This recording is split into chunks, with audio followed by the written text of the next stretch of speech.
दर्शकबिन नमस्कार। मौद्रिक नीति 2077 माथिको कान्तिपुर अन्तर्क्रिया यहाँहरूलाई स्वागत छ। सरकारले आगामी आर्थिक वर्षको बजेट जेठ 15 गते सार्वजनिक गरिसकेको छ। बजेटमा समावेश वित्तीय कार्यक्रम कार्यान्वयन गर्ने जिम्मा नेपाल राष्ट्र बैङ्कको हो, जसका लागि राष्ट्र बैङ्कले वर्षेनी मौद्रिक नीति सार्वजनिक गर्ने गर्छ। यसपालिको अवस्था अलि फरक छ। महामारीका कारण व्यापार व्यवसाय नचलेकाले उद्योगी व्यापारीले ब्याज र किस्ता बुझाउने म्याद बढाउन भनिरहेका छन्, तर बैङ्कहरूले ताकेता गरिरहेका छन्। बजेटमा लिएको लक्ष्य अनुसार महँगी 7% मा सीमित गर्न र विदेशी मुद्राको सञ्चित बढाउन झनै चुनौती छ। राष्ट्र बैङ्कले साउनको पहिलो साता मौद्रिक नीति ल्याउँदैछ। अहिलेको असहज अवस्थालाई सामान्य बनाउन मौद्रिक नीतिमा के कस्ता कार्यक्रम समावेश गरिँदैछन्, मौद्रिक नीतिमा छुटाउने नहुने विषय के हुन्, हामी यी प्रश्नमा केन्द्रित रहेर छलफल गर्दैछौँ। हामीसँग हुनुहुन्छ नेपाल राष्ट्र बैङ्कका गभर्नर महाप्रसाद अधिकारी। गभर्नरज्यू, यहाँलाई स्वागत छ। त्यसै गरी हामीसँग हुनुहुन्छ नेपाल बैङ्कर एसोसिएसनका अध्यक्ष भुवन कुमार दाहाल। नमस्कार छ। त्यसै गरी उद्योगी चन्द्र ढकाल। नमस्कार, यहाँलाई स्वागत छ। उद्योगी पवन गोल्यान, यहाँलाई कार्यक्रममा स्वागत छ। कुराको सुरुवात चाहिँ म गभर्नर अधिकारीजीबाट गर्न चाहन्छु। अब लकडाउनका कारणले गर्दाखेरि व्यापार व्यवसाय ठप्प भएका छन्, बल्ल भर्खरै खुलेका छन्। यस्तो बेलामा राष्ट्र बैङ्कले के कस्तो किसिमको मौद्रिक नीति ल्याउनलाई दबाब छ? धन्यवाद पक्रुजी। स्वभावैले मौद्रिक नीतिका आफ्नै बेसिक उद्देश्यहरू र विशेषताहरू रहन्छन्। त्यसमा मुद्रास्फीतिलाई नियन्त्रण गर्ने, वित्तीय स्थायित्व कायम गर्ने, सँगसँगै बाह्य क्षेत्रको पनि स्थायित्व कायम गर्ने जस्ता बेसिक उद्देश्यका अलावा हामीले नेपाल सरकारले लिएको जुन आर्थिक वृद्धिको लक्ष्य छ, त्यो लक्ष्यलाई पाउने गरी मुद्रा विस्तार लगायतको मौद्रिक नीति तय गर्नुपर्ने हुन्छ। अब यहाँले अघि भन्नुभएको जस्तै यसचोटिको परिवेश अलिक फरक छ। हामी महामारीको बिचमा छौँ। व्यवसायहरू सबै कुरा चाहिँ केही महिना बन्द भएको अवस्था छ। सबैलाई अप्ठ्यारो परेको छ। त्यसकारण हाम्रो यसचोटिको मौद्रिक नीतिले अप्ठ्यारोमा परेको व्यवसायहरूलाई पनि सहजता दिने र त्यो सहजताको फलस्वरूप ब्याङ्क वित्तीय संस्थामा पर्न सक्ने असरहरूलाई पनि त्यो नकारात्मक असरलाई न्यूनीकरण गर्ने र समग्र आर्थिक स्थायित्व कायम गर्ने जुन सिलसिलामा चाहिँ हामीले अभाइलेबल ब्याङ्किङ सिस्टमसँग उपलब्ध स्रोत साधनहरूलाई चाहिँ बेसीभन्दा बेसी मात्रामा उत्पादनशील र रोजगारीमूलक क्षेत्रमा लगानीमा जाने गरी हाम्रो मौद्रिक नीति तय हुनेछ। यसपछि म गोल्यानजीसँग आएँ। तपाईहरु त अब कृषिमा पनि लगानी गर्नुभएको छ। यस्तो बेलामा तपाईहरु कस्तो किसिमको मौद्रिक नीतिको अपेक्षा गर्दै हुनुहुन्छ? राष्ट्र बैङ्कले के ल्याइदिए हुन्थ्यो भनेर भन्ने हुनुहुन्छ? अब यो दुवै तिरको ह्याट लगाएको हुनाले यो ठ्याक्कै म बिचको कुरा राख्न चाहेँ। एकातिर चाहिँ ब्याङ्कमा पनि आबद्ध भएको हुनाले सबभन्दा पहिले कृषिकै कुरा गरौँ। कृषिमा चाहिँ अहिले सहुलियतपूर्ण कर्जा जुन महिलाहरूको लागि 15 लाख छ र अरू पुरुषहरूको लागि 10 लाखसम्म छ, त्यसलाई चाहिँ डबल गर्नुपर्छ। किनभने हामीले अहिले अब विकास गर्नुपर्ने साना साना उद्योगहरू, कृषि प्रशोधन उद्योगहरू विकास गर्नुपर्छ। कृषिमा नै लगानी बढाउनको लागि त्यो एकदम आवश्यक छ एकातिर। अर्कोतिर जुन कमर्सियल फार्मिङको कुरा छ, त्यहाँनिर 5 करोडसम्म सहुलियतपूर्ण कर्जा दिने भनिएको छ। अर्को 5 करोडमा 2% दिने भनिएको छ, तर त्यसले चाहिँ अलि पुगिराखेको छैन। त्यसलाई पनि डबल गर्नुपर्छ। गरेको खण्डमा चाहिँ अझ बढी चाहिँ कृषिमा लगानी बढ्न सक्छ र त्यो कृषिको नाफा चाहिँ अरू जस्तो होइन, अरू हामीले लगाएको उद्योग भनौँ या व्यापार जस्तो चाहिँ होइन। आजको भोलि नाफा हुँदैन, त्यसमा चाहिँ गेस्टेसन पिरियड टाइम धेरै बढी लाग्छ। त्यसैले कृषिमा चाहिँ बढी ध्यान दिनुपर्ने आवश्यक छ र अब चाहिँ हामीसँग कुनै विकल्प बाँकी छैन। हामीले कृषिमा विकास गर्नै पर्छ। अरू सबै देशहरूले चाहिँ आफ्नो कन्ट्रीलाई कसरी प्रोग्रेस गर्ने भन्नेमा गइसक्यो यो कोभिड पछि भन्ने। हामीले पनि यो 2 खर्बको जुन इम्पोर्ट छ यसलाई चाहिँ न्यूनीकरण गर्न र केही न केही एक्सपोर्ट गर्ने हाम्रो क्षमता भएर पनि हामीसँग सबै इन्फ्रास्ट्रक्चर भएर पनि हामीले गर्न सकेका छैनौँ। त्यसको लागि चाहिँ गर्न आवश्यक छ। एउटा कुरा यो भयो। र उद्योगको हिसाबमा चाहिँ अब निर्यातजन्य उद्योगहरूलाई चाहिँ यो पुनर्कर्जा अहिले चाहिँ यो लिमिट गर्ने भनेको पहिला पाइराखेको कर्जा पनि अब नपाउने हुन्छ। त्यसको लागि चाहिँ त्यसमा चाहिँ यो 1.5 खर्बको जुन अहिले चाहिँ पुनर्कर्जाको बनाएको छ, यसको 20% कमसेकम चाहिँ निर्यातजन्य उद्योगहरूको लागि छुट्टै छुट्याइदिनु पर्यो र त्यो चाहिँ निर्यात गर्ने उद्योगहरूले पूर्ण रूपमा चाहिँ किनभने हामीले देशभित्र माल बेच्ने होइन निर्यात गर्दाखेरि अरू कन्ट्रीहरूले त अहिले आफ्नो उद्योगहरूलाई एकदमै सहुलियतपूर्णमा 1% 2%मा दिइराखेको खण्डमा कमसेकम हामीले जुन हिजोसम्म पाइराखेको त्यो पनि गयो भने त त्यो त एकदमै उचित भएन भन्ने हिसाबमा निर्यातजन्य उद्योगलाई दिनु पर्यो र अहिले यो कोभिडले गर्दाखेरि जस्तै हाम्रो यो पर्यटन क्षेत्र छ अरू उद्योग जुन उत्पादनमुखी उद्योगहरू छन् त्यो सबैमा चाहिँ गाह्रो परेको छ तपाईको कन्स्ट्रक्सन इन्डस्ट्रीलाई पनि गाह्रो परेको छ रियल स्टेटलाई पनि गाह्रो परेको छ एक किसिमको सबैलाई गाह्रो परेको छ तर त्यसमा चाहिँ एउटा स्टडी पनि गरेको छ सबैले मिलेर एउटा स्टडी पनि भएको छ कुन चाहिँ कति दिन लाग्ने हो भन्ने त्यो हिसाबमा चाहिँ त्यसलाई चाहिँ कसैलाई 1 वर्ष कसैलाई 2 वर्षको लागि रिफाइनेन्सिङ दिनुपर्ने हुन्छ तपाईहरुले चाहिँ ब्याज र किस्ताको समयावधि पनि बढाउनु पर्ने भन्नुभएको छ नि त्यो आवश्यक छ त्यो हेर्नुस् त्यो हेरी छ अब जस्तै जहाँ कुनै उद्योग जुन चलायमान छन् त्यसको लागि आवश्यक छैन कुनै सेक्टर जहाँ चाहिँ धेरै गाह्रो परेको छ जस्तै टुरिज्म भनौँ न आज जहाँ चाहिँ अहिले सरकारले नै बन्द गरेर राख्नु भनेको छ भने त्यहाँबाट किस्ताहरू कसरी तिर्ने या ब्याज कसरी तिर्न सक्छ जुन कम्प्लिट हुन लागेको जस्तै हाइड्रो पावरहरू पनि छन् जुन अब कम्प्लिट हुन लागेको छन् त्यो सबै डिले हुने भयो त्यसमा कस्ट ओभररन पनि हुने भयो यस्तै हरेक क्षेत्रको चाहिँ त्यो एउटा रिपोर्टै बनेको छ त्यसलाई चाहिँ केलाएर त्यो हिसाबले चाहिँ कसलाई दिनुपर्ने कसलाई नदिनुपर्ने त्यो चाहिँ हेर्नु पर्यो एक्रस दि बोर्ड सबैलाई पाउनुपर्छ भन्ने होइन म त के भन्छु भने उद्योगीको नाताले म के भन्न चाहन्छु भने उद्योगलाई बढी मार्का परेको छ किनभने आफ्नो कर्मचारी आफ्नो कामदारहरूलाई पोस्नु परेको छ त्यसले गर्दा जस्तो ब्याज र किस्ता बुझाउने समय चाहिँ बढाइदिनु पर्यो भनेर भन्ने आइरहेछ यसले चाहिँ बैंकिङ क्षेत्रमा चाहिँ नाफामा के कस्तो असर गर्छ के बैंकले धान्न सक्छ यो ब्याज किस्ता बुझाइदिने समय बढाइदिएपछि पनि यस्तो ब्याङ्कमा जुन हामी निक्षेपकर्ताको निक्षेप लिन्छौँ त्यसको अराउन्ड 80% जति त हामी कर्जाको रूपमा प्रवाह गरेको हुन्छौँ त्यो कर्जा जसले लिएर जानुभएको हुन्छ उहाँले ब्याजसहित तिर्नुभयो भने न हामी निक्षेपकर्तालाई पनि तिर्न सक्छौँ होइन त्यो हुनाले सबै इन्ट्रेस्ट डिफरल भइराख्यो प्रिन्सिपल रिपेमेन्ट टाइमली भएन भने त निश्चित रूपमा ब्याङ्कमा समस्या आउँछ त्यही भएर निष्क्रिय कर्जा बढ्न सक्छ ब्याङ्कको ब्याज आम्दानी नहुने खर्च मात्रै भइराख्यो भनेदेखि नेट इन्ट्रेस्ट इन्कम नेगेटिभ हुन्छ नेचुरली प्रफिटमा त असर गरिहाल्छ नि ब्याङ्क त्यसरी सर्भाइभ गर्न सक्दैन त्यही भएर पनि हामी के अनुरोध गरिरहेका छौँ भने जसले तिर्न सक्नुहुन्छ उहाँले तिर्नु होला कुनैको एउटा व्यवसायमा असर गरेको होला नकारात्मक रूपमा अरू व्यवसाय छ भने त्यहाँबाटको आम्दानीबाट पनि तिरिदिनुहोस् भन्ने हामी अनुरोध गरिरहेका छौँ तर जो मान्छे धेरै स्ट्रेसमा हुनुहुन्छ अहिले पवन सरले भन्नुभयो टुरिज्म सेक्टरको मान्छे अथवा प्यासेन्जर भेहिकल चलाउने मान्छेहरू उहाँलाई त हार्ड हिट नै छ अहिले तिर्न अप्ठ्यारो होला 8 महिना 10 दिनको आम्दानीले तिर्न सक्ने स्थिति छ भने भिन्दै कुरो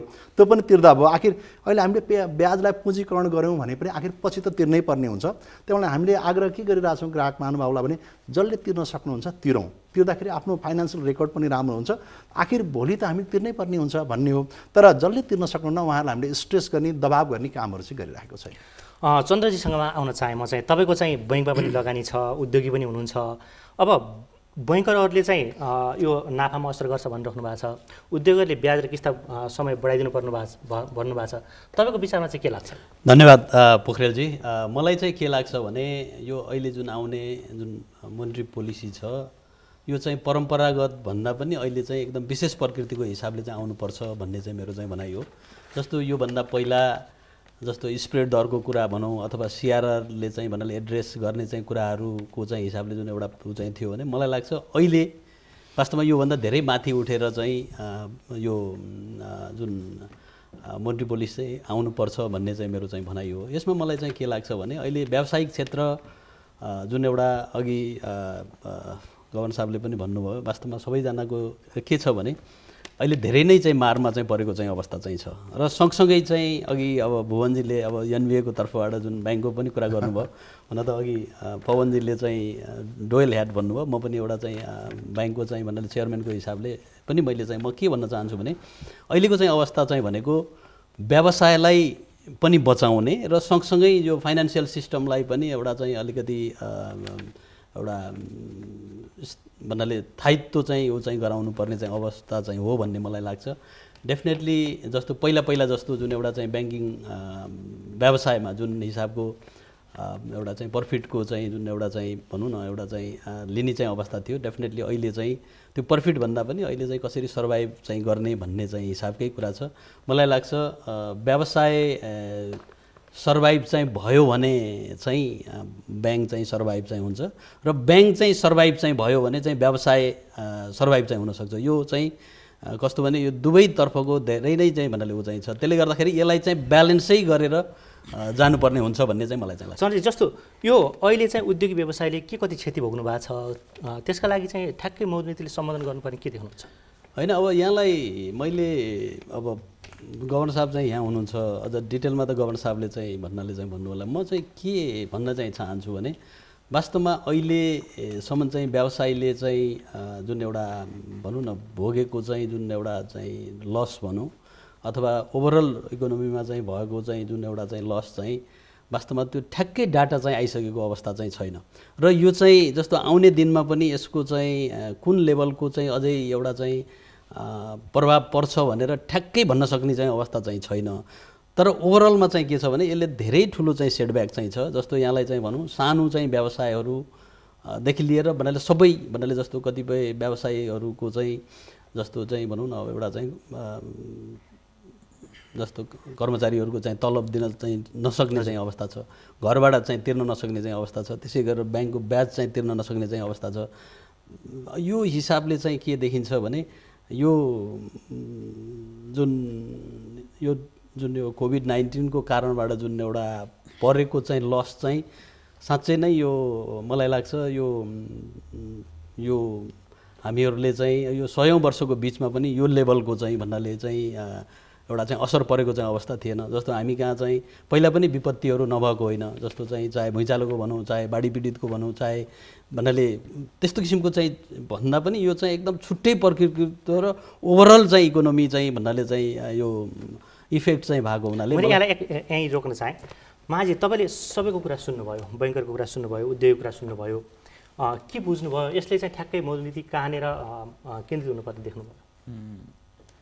अब हामी अहिले यो राय प्रतिक्रिया सुझाव केही क्रममा छौँ। हो यो पनि बजेट पछाडिको अलिकति समय पर्याप्त भएको कारणले हामी धेरै राउन्ड यो लिइरहेका छौँ। सरसर्ती सुन्दाखेरि के देखिन्छ त भन्दा एउटा चाहिँ त अब उद्योगी व्यापारीलाई अप्ठ्यारो परेको छ, खास गरी ब्याज र सामाको किस्ता तिर्ने सन्दर्भमा त्यसलाई केही समय चाहिन्छ भन्ने एउटा महत्त्वपूर्ण माग, महत्त्वपूर्ण राय सुझाव उद्योगी कम्युनिटीबाट बारम्बार आइरहेको छ। दोस्रो, त्यो तिर्ने समय पनि कति हो त, कहिलेसम्म दिन सक्ने, त्यसका पनि विभिन्न मेकानिजम छन्। त्यो सिम्पली एउटा डिफर मात्रै गर्ने, मोराटोरियम मात्रै दिने हो कि त्यसमा चाहिँ ब्याजलाई पुँजीकरण गरेर पुरा कर्जालाई रिस्ट्रक्चर गर्ने हो कि अलिकति रिसेड्युल गरेर अझै पर सार्ने हो कि, यस्ता विभिन्न कुराहरू पनि आइरहेका छन्। यहाँ तीनजना साथीहरूले भन्नुभयो भन्दा पनि परका कुराहरू। त्यसै गरी कतिपय फिडब्याकहरू चाहिँ हामीले अहिले यो पुनर्कर्जा कार्यविधि नयाँ ल्याइरहेको सन्दर्भमा पनि प्रशस्त फिडब्याकहरू हामीले पाइरहेछौँ र समग्रमा जे विषयहरू आइरहेछन् ती सबै विषयहरू सान्दर्भिक छन्। त्यो 1 खर्बको पुनर्कर्जा कोषको कुरा गर्नुभयो नि, त्यतिले पुग्छ? यस्तो छ, अब पुनर्कर्जाको आजको स्ट्याटसमा यो अवसरमा बताइहालौँ किनकि धेरै श्रोताहरू पक्कै दर्शकहरू हुनुहुन्छ। हामीसँग पुनर्कर्जाको ब्याकिङ गर्ने कोर्स चाहिँ नेपाल राष्ट्र ब्याङ्कसँग 37 अर्बको छ। यस अगाडि पनि कोष 50 अर्ब त्यसपछि बढाएर चैतमा 60 अर्बको गरिने भन्ने कुरा चाहिँ आइसकेका विषय हो र नेपाल सरकारले बजेट मार्फत 1 खर्बको गर्ने भनेको छ। आजको आउटस्ट्यान्डिङ हेर्नु हो भने हिजोको 25 गतेको डेटा हामीसँग 37 जना कस्टमरले 7 अर्ब युज गरिराख्नु भएको छ।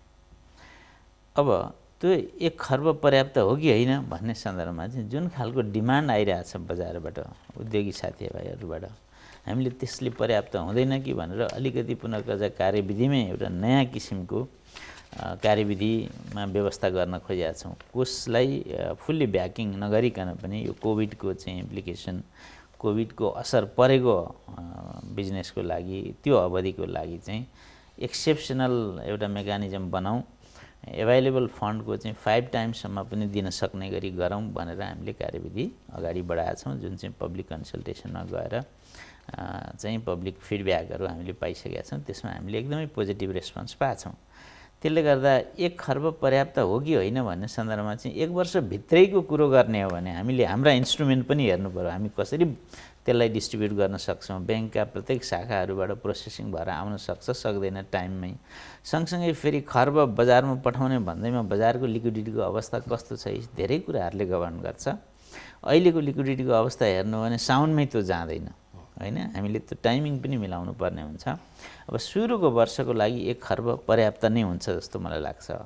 तर 1.5-2 वर्षको अवधिमा 6-7 महिना हामीलाई अलिकति वार्म अप, हाम्रो इन्स्ट्रुमेन्टहरू, शाखाहरू, ब्याङ्कहरू सबै त्यसमा फेमिलियर हुन लाग्ने हुँदा चाहिँ नेक्स्ट इयरको पर्सपेक्टिभमा चाहिँ 1 खर्ब पर्याप्त नहुन सक्छ, जसको लागि हामीले चाहिँ त्यो हामीसँग भएको एभाइलेबल फन्ड 37 अर्बको 5 टाइम्स, त्यो बढेर 40 भयो भने त्यसको 5 टाइम्स, 50 भयो भने त्यसको 5 टाइम्स हुने गरी हामीले कार्यविधि बनाएका छौँ, जसले गर्दा मार्केटको डिमान्डलाई एड्रेस गर्ने गरी हामीले त्यो फ्लेक्सिबिलिटी त्यहाँभित्र बिल्ट इन गरेका छौँ।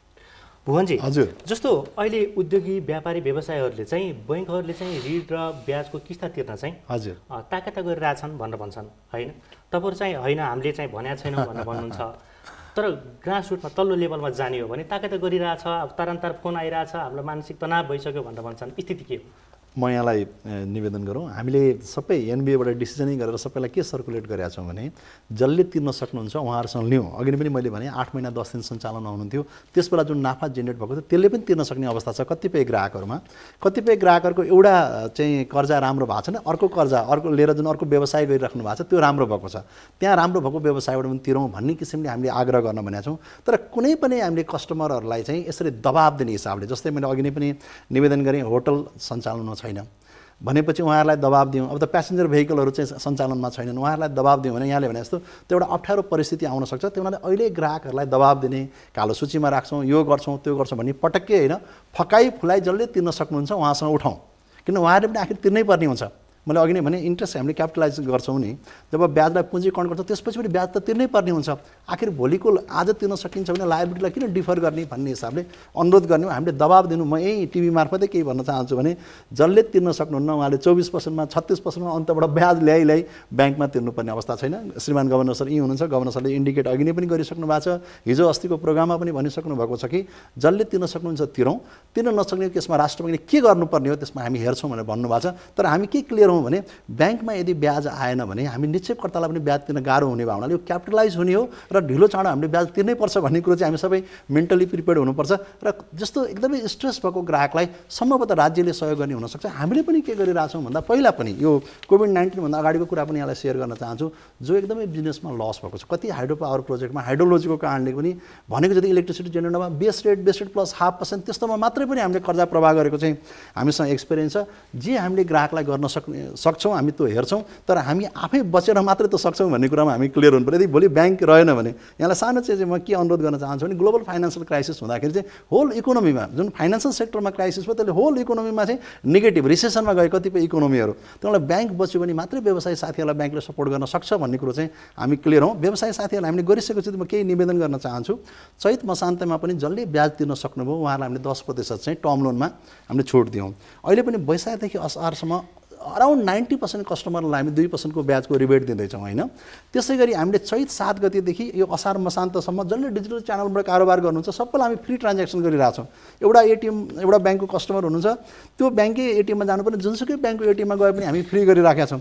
त्यसरी यहाँले हेर्नुभयो भने कोभिड-19 को कोष जुन राज्यले गठन गरेका थियो, केन्द्रमा पनि थियो प्रादेशिक तहमा पनि थियो, ब्याङ्कहरूले एकदम जेनरसली कन्ट्रिब्युसन गरेका छन्। र अर्को चिज यहाँलाई निवेदन गर्न चाहन्छु, अहिले सरकारलाई चाहिँ जुन ट्याक्सको कारणले जुन एउटा स्ट्रेस भयो भने न्युज आयो बाहिर, हामी नेपाल ब्याङ्करसँगले निर्णय नै गरेर सबै कर तिरौँ है भनेर हामीले सबैले तिर्यौँ।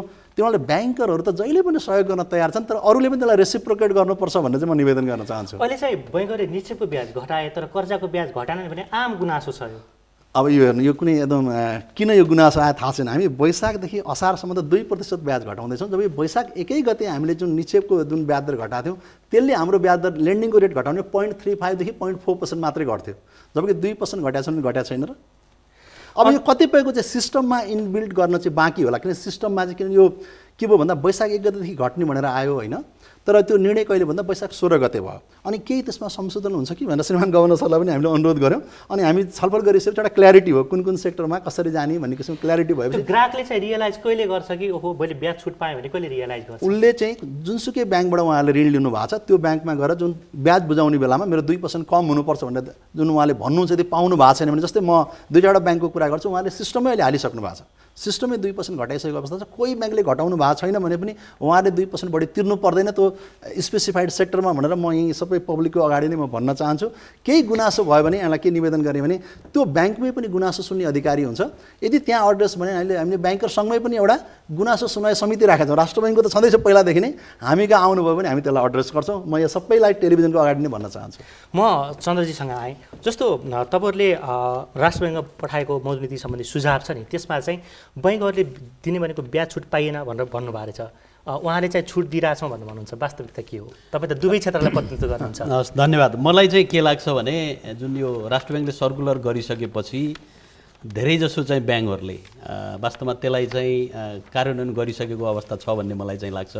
र कतिपय खास गरेर जिल्ला उद्योग वाणिज्य सङ्घको चाहिँ साथीहरूले खास गरेर चाहिँ काठमाडौँ बाहिर चाहिँ वास्तवमा त्यो जुन ब्याङ्कको चाहिँ ब्रान्चहरू छ उहाँहरूले त्यो कार्यान्वयन गरेको चाहिँ छैन भन्ने किसिमको केही गुनासोहरू हामी कहाँ पनि आउने गरेको छ। र त्यो गुनासो चाहिँ वास्तवमा हामीले चाहिँ सम्बन्धित ब्याङ्कहरूमा हामीले चाहिँ राख्ने पनि गरेको चाहिँ छौँ। मलाई चाहिँ के लाग्छ भने यो कतिपय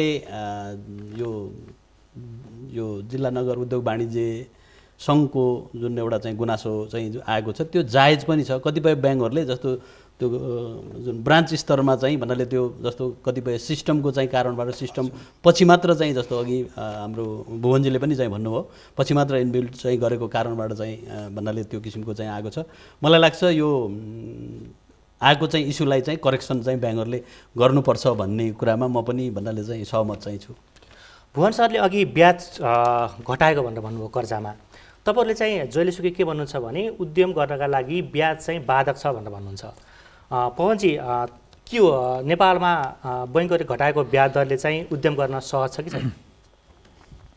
अब यसो छ हेर्नुहोस्, इन्टरनेसनल मार्केटको हिसाबमा पक्कै पनि नेपालमा ब्याज दर धेरै बढी छ कम्पेरिटिभली। आज डलरको फेड रेट घटेर 1% भन्दा तल गइसक्यो होइन।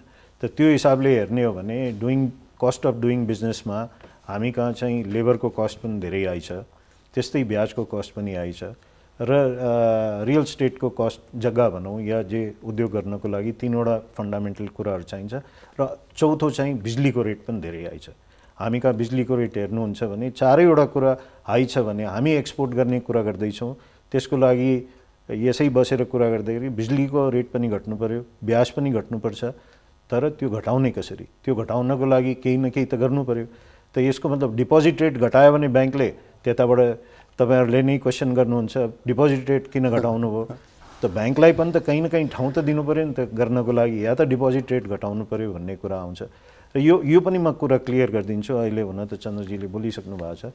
यो के छ भने यो 2% रेट घट्यो तर बेस रेटभन्दा कुनै ब्याङ्क पनि तल जान मिल्दैन भन्ने हिसाबमा चाहिँ त्यो गुनासो त्यहाँबाट आएको छ। जस्तै भनौँ एकछिनको लागि 11% रेट थियो भने कसैको 10.5% बेस रेट छ भने 0.5% मात्रै घट्यो, त्यो 2% घटेन। बढी गुनासो आएको यस्तो छ हेर्नुहोस्। त त्यसले गर्दाखेरि यो कुरा चाहिँ बुझ्नु पऱ्यो। म पनि यहाँबाट क्लियर गर्न चाहन्छु कि यो बेस रेटभन्दा तल जाने कि नजाने यो कुरा चाहिँ राष्ट्र ब्याङ्कले क्लियर गरिदिनुपर्छ। गभर्नर साहब यहीँ हुनुहुन्छ भन्ने कुरा र यसमा चाहिँ ब्याङ्कलाई मार्का पर्छ। ब्याङ्कलाई मार्का पारिदिनु भएन, त्यसको लागि केही न केही कतैबाट चाहिँ कम्पन्सेट चाहिँ गरेको खण्डमा मात्रै गर्न सकिन्छ। अर्को एउटा कुरा गभर्नर साहबले भन्नु अहिले 7 अरब मात्रै छ, यसमा म गभर्नर साहबलाई हात जोडेर बिन्ती गर्न चाहे। त्यसको कारण छ त्यहाँ एकचोटि पाएकोलाई 1 वर्षसम्म नदिने भन्ने छ। अर्को कुरा एउटा ब्याङ्क मल्टी ब्याङ्किङ गरिराखेको ग्राहक छ भने एउटा ब्याङ्क बाहेक अरूलाई नदिने भनेको छ। त्यो गर्दाखेरि मैले नै मेरो एक्सपोर्ट 700-800 करोड एक्सपोर्ट गर्ने इन्डस्ट्रीले मैले जम्मा 40 करोड रुपियाँ पाएको छु। त्यो कहाँसम्म जायज छ भन्ने कुरा त्यसैबाट थाहा हुन्छ। हजुर मैले एउटा एक्जाम्पल मात्रै दिएँ हजुरलाई, होटलहरूको पनि त्यही समस्या छ। त्यसलाई योभन्दा सजिलो एउटा सिस्टम बनाएर पर्सेन्टेजमा गरिदिउँ न, जति हुनसक्छ त्यो पर्सेन्टेजमा गरिदिउँ। यो सेक्टरलाई यति दिने, एक्सपोर्टलाई 100 दिने, टुरिज्मलाई 50 दिने या 60 दिने या 70 दिने, कति दिने, हाइड्रोलाई कति दिने। यहाँ त के भइरहेको छ भने जसको पहुँच हुन्छ त्यसले पाउँछ, जसको पहुँच हुँदैन त्यो पाउँदैन। यो चाहिँ यो हाकिमको तजविज चाहिँ हटाइदिनु पऱ्यो गभर्नर साहब, प्लिज यसलाई चाहिँ अदरवाइज नलियो। म चाहिँ एकदमै यो किनभने हुन त मेरो पहुँच छैन भनेर म भन्दिनँ, तर तैपनि मैले यो ट्राई पनि गरेको छैन यसरी गर्नको लागि। यसलाई चाहिँ क्लियर गरिदिएको खण्डमा चाहिँ सबैको पहुँच हुनु पऱ्यो र खास गरिकन साना कर्जावालाहरूको पहुँच हुँदैन। उहाँहरूको पहुँच ब्रान्च बाहेक हुँदैन, ब्याङ्कको हेड अफिससम्म हुँदैन भने उहाँहरूले त त्यसो भए पाउनै सक्नुहुन्न। यसको लागि एकदमै सरल व्यवस्था चाहिँ ल्याउनुपर्छ, एसएमईको लागि खास गरिकन र सबै सेक्टरको लागि नै खास गरिकन एकदमै सरल सिस्टम चाहिँ ल्याइदिनुपर्छ रिफाइनेन्सिङको लागि। चन्द्रजी, उद्योग वाणिज्य महासङ्घले राष्ट्र ब्याङ्कमा बुझाएको मौद्रिक नीति सम्बन्धी सुझावमा चाहिँ कर्जा र निक्षेपको ब्याज दर बिचको अन्तर जुन हुन्छ, स्प्रेड दर भनिन्छ हामीले त्यसलाई चाहिँ 3% झार्नुपर्ने भनेर भनेको छ, त्यो किन? ओके, म एकपटक चाहिँ यो पुनर्कर्जाको चाहिँ म अलिकति थपेर अनि तपाईँको प्रश्नमा आउँछु। मैले अलिकति चाहिँ राखिहालेँ। वास्तवमा यो पुनर्कर्जाको जुन अहिले 10 करोडसम्मको जुन एउटा चाहिँ भन्नाले चाहिँ जुन एउटा दिने भनेर चाहिँ भनेको छ, मलाई के लाग्छ भने अघि पवनजीले पनि भन्नुभयो, यसमा जुन एउटा चाहिँ यो पुनर्कर्जाको लागि एउटा कमर्सियल ब्याङ्कहरूलाई नै चाहिँ एउटा चाहिँ भन्नाले सिस्टम बनाएर उहाँहरूलाई नै दिने बनाउनुपर्छ भन्ने चाहिँ मलाई चाहिँ लाग्छ। गभर्नर साहब, अर्को एउटा चाहिँ कुरा चाहिँ के लाग्छ भने जस्तो अहिले टुरिज्मको जुन एउटा जुन अहिले लाग्छ 100% चाहिँ भन्नाले यो बन्द भएको चाहिँ अवस्था चाहिँ छ। अब अरबौँ रुपियाँ चाहिँ जुन एउटा लगानी गरेको चाहिँ होटल अथवा कुनै भन्नाले चाहिँ अब रिसोर्टलाई चाहिँ वास्तवमा जुन यो 10 करोडको जुन एउटा लिमिट चाहिँ भन्नाले राखेको छ, त्यो कतै भन्नाले त्यो एड्रेस गर्न नसकेको हो कि जस्तो लाग्छ। म एउटा सुझाव चाहिँ के दिन चाहिँ चाहन्छु भने गभर्नर साहबलाई, डेफिनेटली जस्तो हाम्रो साना चाहिँ तथा मझौला उद्योगको लागि त डेफिनेटली भन्नाले यो मेकानिजम सजिलो बनाएर अगाडि बढाउने कुरामा मलाई लाग्छ हामी सबैजना चाहिँ एग्री चाहिँ छौँ। र यो ठुलो जस्तो टुरिज्मकै कुरा गर्न चाहन्छु म चाहिँ, जस्तो टुरिज्मको चाहिँ सपोज 1 अरब जतिको चाहिँ सपोज लोन लिएको कुनै एउटा चाहिँ रिसोर्ट अथवा होटल चाहिँ छ भने मलाई लाग्छ त्यो 10 करोडको चाहिँ भन्नाले चाहिँ पुनर्कर्जाले त्यो रिभाइभ चाहिँ हुन सक्ने अवस्था चाहिँ हुँदैन।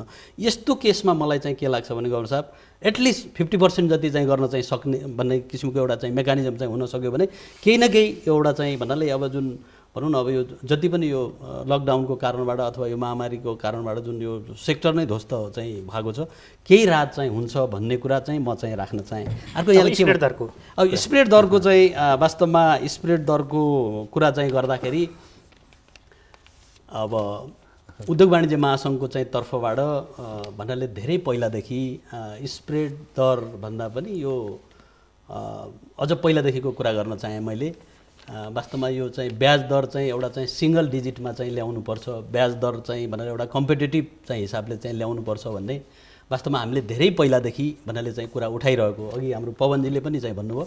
म चाहिँ के भन्न चाहिँ चाहन्छु भने वास्तवमा अहिलेको चाहिँ चाहिँ अवस्था जुन यो लकडाउनको पिरियडको चाहिँ कुरा गर्दाखेरि यो दुईटै सेक्टरलाई चाहिँ बचाउनु पर्नेछ। डेफिनेटली यो हाम्रो जुन स्प्रेडको चाहिँ कुरा चाहिँ छ त्यसलाई यति नै पर्सेन्ट चाहिँ भनेर चाहिँ भन्नुभन्दा पनि यो व्यवसाय पनि भन्नाले त्यो ब्याङ्कले चाहिँ लिने स्प्रेडको कारणबाट एटलिस्ट अहिलेको अवस्थामा एटलिस्ट सस्टेन चाहिँ हुनु पर्यो र ब्याङ्क पनि भन्नाले एउटा प्रुडेन्ट हिसाबले ब्याङ्क पनि भन्नाले ताकि एउटा सिस्टमै चाहिँ भन्नाले चाहिँ भनौँ न अब त्यो रेटको कारणबाट सिस्टमै भन्नालेमा चाहिँ अलि हलचल आउन चाहिँ हुन भएन र यो सँगसँगै लानुपर्छ भन्ने चाहिँ मेरो चाहिँ हो। यो अहिलेको अवस्था भनेको व्यवसायलाई चाहिँ बचाउन चाहिँ सकियो भने डेफिनेटली ब्याङ्क पनि बच्छ भन्ने नै चाहिँ मेरो चाहिँ भनाइ। यसको जवाफ म महाप्रसाद जीबाट लिनेछु, तर अब पालो भएको छ व्यापारिक विश्रामको। छोटो विश्रामपछि पुनः आउनेछौँ। विश्रामपछि पुनः स्वागत छ। हामीले अघि स्प्रेड दरको विषयमा कुराकानी गरिरहेका थियौँ। जस्तो स्प्रेडमा चाहिँ के छ भने बैङ्कहरूले यो खारेज गरिदिनु पर्यो भनेर भन्नुभएको छ, उद्योगीहरू चाहिँ 3% कायम गरिदिनु पर्यो भनेर भन्नुभएको छ। राष्ट्र ब्याङ्कको अडान चाहिँ कहाँनिर हुन्छ, राष्ट्र ब्याङ्कले के गर्छ यसमा चाहिँ? राष्ट्र ब्याङ्कको त आफ्नो नीति छँदैछ नि, हामीले 4.4मा ल्याउनु पर्ने गरी यो त फेरि यो वार्षिक पनि होइन, फाइनेन्सियल सेक्टर डेभलपमेन्ट स्ट्राटेजी रणनीतिमै पर्या विषय हो। हामी ग्रेजुअली स्प्रेड दर घट्दै जाने, जसले गर्दा समग्रमा यो वित्तीय मध्यस्थताको लागत कम हुँदै जाने उद्यमीलाई भनेर 4.4 को टार्गेट राखिया छ। 2078 आषाढ मसान्तसम्म हो रणनीतिले राखेको र ब्याङ्कहरूलाई हामीले त्योभन्दा अगाडि नै पुर्याउने गरी गत सालको चाहिँ मौद्रिक नीतिबाट 4.4 को राखेका छौँ।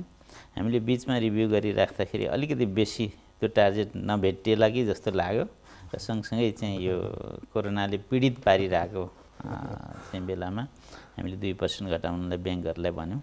अब टेन्टेटिभली त्यसको अराउन्ड आइसकेको छ जेठ मसान्तको डेटाहरू हेर्दाखेरि र हामी अहिले त्यसमै छौँ। अब भोलि मनिटरी पोलिसी हामी रिभ्यू गरिरहेछौँ, केलाइरहेछौँ, अर्को वर्षलाई के होला भन्ने सन्दर्भमा डेफिनेटली केही न केही स्प्रेड नभइकन ब्याङ्क बाँच्ने कुरो आएन हैन। घटाउने कुरो स्वभावैले आफ्नो स्वार्थ, आफ्नो इन्ट्रेस्ट व्यापारिक समूहले भन्नु स्वाभाविक हो, ऋणी समूहले भन्नु स्वाभाविक हो, ब्याङ्कहरूले अलिकति बेसी पाइदिए हुन्थ्यो भन्नु स्वाभाविक हो। अब हामीले चाहिँ के उपयुक्त हो त्यही नै राख्ने हो। यसपछि म चन्द्रजीसँग आएँ। उत्पादनमूलक उद्योगमा चाहिँ ऋणको ब्याज दर चाहिँ आधार ब्याज दरभन्दा धेरै माथि नहुनु पर्ने भनेर भन्नुभएको रहेछ होइन। यसले चाहिँ बैङ्कको नाफामा असर गर्ला कि नगर्ला? तपाईँ त बैङ्कको सञ्चालक पनि हुनुहुन्छ, तर तपाईँहरूले यदि उद्योगबाट चाहिँ पठाएको सुझावमा यस्तो उल्लेख भएको छ? डेफिनेटली यहाँले भनेको चाहिँ अहिले जुन हाम्रो उद्योग वाणिज्य महासङ्घले र खास गरेर निजी क्षेत्रले उद्योग व्यवसायमा चाहिँ जुन दिने लोनको जुन रेट चाहिँ कम गर्नु पर्यो भन्ने चाहिँ हिसाबमा डेफिनेटली ब्याङ्कको चाहिँ नाफामा चाहिँ भन्नाले घटाउने चाहिँ हुन्छ। तर अहिलेको अवस्था चाहिँ भनेको चाहिँ नाफा घट्दाखेरि पनि कमसेकम चाहिँ यो इकोनोमीलाई चाहिँ बचाउनु पर्ने चाहिँ ब्याङ्कको पनि चाहिँ दायित्व चाहिँ भएको हिसाबले डेफिनेटली नाफा घट्छ र त्यो हुँदाखेरि पनि वास्तवमा चाहिँ ब्याङ्कले अब हाम्रो सिबिफिनको अध्यक्षजी हुनुहुन्छ, राष्ट्र ब्याङ्कले सर्कुलर गर्नुभन्दा पहिला हामी चाहिँ 1% चाहिँ ब्याज चाहिँ घटाउन पर्यो भनेर वास्तवमा हामीले चाहिँ पहिला नै डिसिजन पनि चाहिँ गरेको चाहिँ थियौँ हाम्रो सिबिफिनको तर्फबाट र हामीले 1% भनेपछि लगत्तै सेन्ट्रल ब्याङ्कको तर्फबाट एकको ठाउँमा चाहिँ 2% चाहिँ भन्नाले जुन यो वैशाखदेखि जेठसम्म चाहिँ वैशाखदेखि चाहिँ असाढसम्मको चाहिँ 2% को ब्याज पनि घट्यो। डेफिनेटली यहाँले चाहिँ भनेको चाहिँ के हो भने ब्याङ्कको नाफा चाहिँ यो स्प्रेड चाहिँ कम हुँदाखेरि नाफा चाहिँ घट्छ र त्यसमा चाहिँ ब्याङ्कहरू अहिलेको अवस्थामा चाहिँ नाफा घटेर पनि व्यवसायलाई बचाउनु पर्छ भन्ने नै हिसाबको चाहिँ ब्याङ्क प्रमोटरहरू भनौँ अथवा ब्याङ्कको डाइरेक्टरको पनि त्यो किसिमको चाहिँ एउटा सुझाव नै चाहिँ हो, हाम्रै सुझाव हो वास्तवमा। हजुर भुवाजी, यसमा चाहिँ उद्योगहरूको मागप्रति तपाईँ के भन्नुहुन्छ? होइन, यसमा हामी के क्लियर छौँ भने इन्ट्रेस्ट स्प्रेड न्यारो भयो हुँदाखेरि राम्रो हुन्छ भन्ने कुरामा शङ्कै भएन होइन। संसारभरिको हामी युरोप अमेरिकातिर हेऱ्यौँ भने त इन्ट्रेस्ट स्प्रेड न्यारै हुन्छ। तर के बिर्सनु भएन भने त्यहाँ चेक इनक्यास गर्न जाँदा पनि पैसा लिन्छ, चेकबुक इस्युएन्स गर्न जाँदा पनि पैसा लिन्छ, कुनै चिज चाहिँ हामीले इन्क्वायरी गऱ्यौँ भने त्यसको पैसा लिन्छ। प्रत्येक चिजमा चाहिँ कस्टहरू चाहिँ इन्भल्भ हुन्छ, किनभने कुनै पनि संस्था त इन्ट्रेस्ट के अरे अब इन्कम प्रफिट बिना त सर्भाइभ गर्न सक्दैन। हामी के नबिर्सौँ भने युरोप अमेरिकातिर पनि हामीले हेऱ्यौँ भने ब्याङ्कहरूको रिटर्न अन इक्विटी 10-11% छ, जबकि इन्फ्लेसन रेट कति छ त्यहाँ? 1%, 1.5%, काहीँ त नेगेटिभ होला। हाम्रो इन्फ्लेसन रेट चाहिँ अस्तिसम्म 7 थियो, अहिले चाहिँ 6 को हाराहारी, अस्ति हाम्रो वैशाखको डेटा आएको छ 5.83% को हाराहारी मात्रै छ होइन। 6% को हाराहारी भएको कन्टेक्स्टमा अब यो इन्ट्रेस्ट स्प्रेड चाहिँ 4.4 अहिले सरले भन्नुभयो, अहिले जुन 4.4 आज 4.4 इम्प्लिमेन्ट हुँदाखेरि नै अन्य other things remaining the same, हामी इकोनोमिक्समा सेटरिस परिबस भन्छौँ, त्यो भयो भने पनि ब्याङ्कहरूको रिटर्न अन इक्विटी चाहिँ 10% को हाराहारी हुन्छ।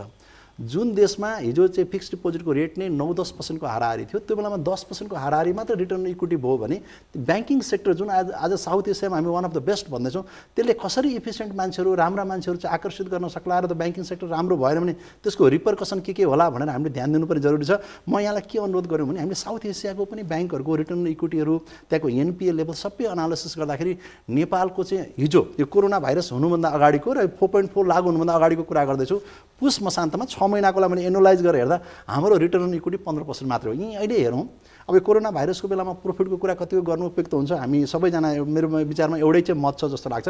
त्योभन्दा अगाडि अथवा त्योभन्दा पछाडिको कुरा गर्दाखेरि चाहिँ यो 4.4 इम्प्लिमेन्ट भइसकेपछि ब्याङ्कहरूको रिटर्न इक्विटी चाहिँ एभरेजमा 10% को हाराहारी मात्र हुने हो। त्यो भएपछि ब्याङ्कमा राम्रो लगानीकर्ता नहुन सक्ने, राम्रो किसिमका मान्छेहरू आकर्षित हुन नसक्ने, त्यो रिस्क भएको हुनाले पनि श्रीमान गभर्नर सरलाई चाहिँ हामीले बेला बेलामा अनुरोध गरिरहेको छौँ, सर यो रिस्कहरू हुनसक्छ है भनेर अनुरोध गरिरहेको छौँ। अब गभर्नर सरले त्यो बुझ्नु भएको छ, हामी सबैले बुझेका छौँ। हामीलाई अनावश्यक रूपमा एक्जोरेबेन्ट एक्सिलेन्ट किसिमको नाफा हामीलाई चाहिएकै छैन। एउटा अराउन्ड 15% को रिटर्न एभरेजमा भयो भने मान्छेलाई त्यसमा आकर्षण हुन्छ। कतिपय इन्भेस्टरहरूको त म न्युज पढिरहेको छु 10% भन्दा तल गयो भने त म यो क्षेत्रबाट म एक्जिट गर्छु भन्ने न्युजहरू पनि आइरहेछ। त्यस्तो पनि नहोस् भनेर चाहिँ हामीले हेर्नुपर्ने अवस्था छ। 3% अथवा त्योभन्दा पनि 2% किन नहुन सक्ला तर त्यो हुँदाखेरि चाहिँ के छ त हामीले अरू सबै चिजहरूमा फिजहरूमा चाहिँ हामीले चार्जेस गर्नुपर्ने हुन्छ। तर अब तीबाट अनुरोध के आउँछ फेरि ती उद्योग वाणिज्य सङ्घबाट भने इन्ट्रेस्ट रेट 30% हुनु पऱ्यो, लोन प्रोसेसिङ फी पनि लिनु भएन, एलसीको कमिसन घटाउनु पऱ्यो। म यहाँलाई सानो चाहिँ सेयर गर्न चाहन्छु। 30 वर्षको झन्डै मैले ब्याङ्किङ गरेँ, ब्याङ्कमा जागिर खाएको। त्यो बेलामा हामीले ग्यारेन्टीको कमिसन 2 देखि 3% पर एनम थियो। अहिले घटेर 1% को हाराहारी भइसकेको छ। त्यसै गरी म एलसीको कमिसन त्यो बेलामा ट्रेडिङको 0.25% पर क्वार्टर थियो र इन्डस्ट्रीको 0.125% पर क्वार्टर थियो। अहिले घटेर त 0.10% को हाराहारीमा झरिसकेको छ अथवा 0.05% पनि छ। मार्जिन राख्ने चलन थियो, अहिले त क्यास मार्जिन भन्ने चिजै धेरै चिजमा हटिसकेको छ।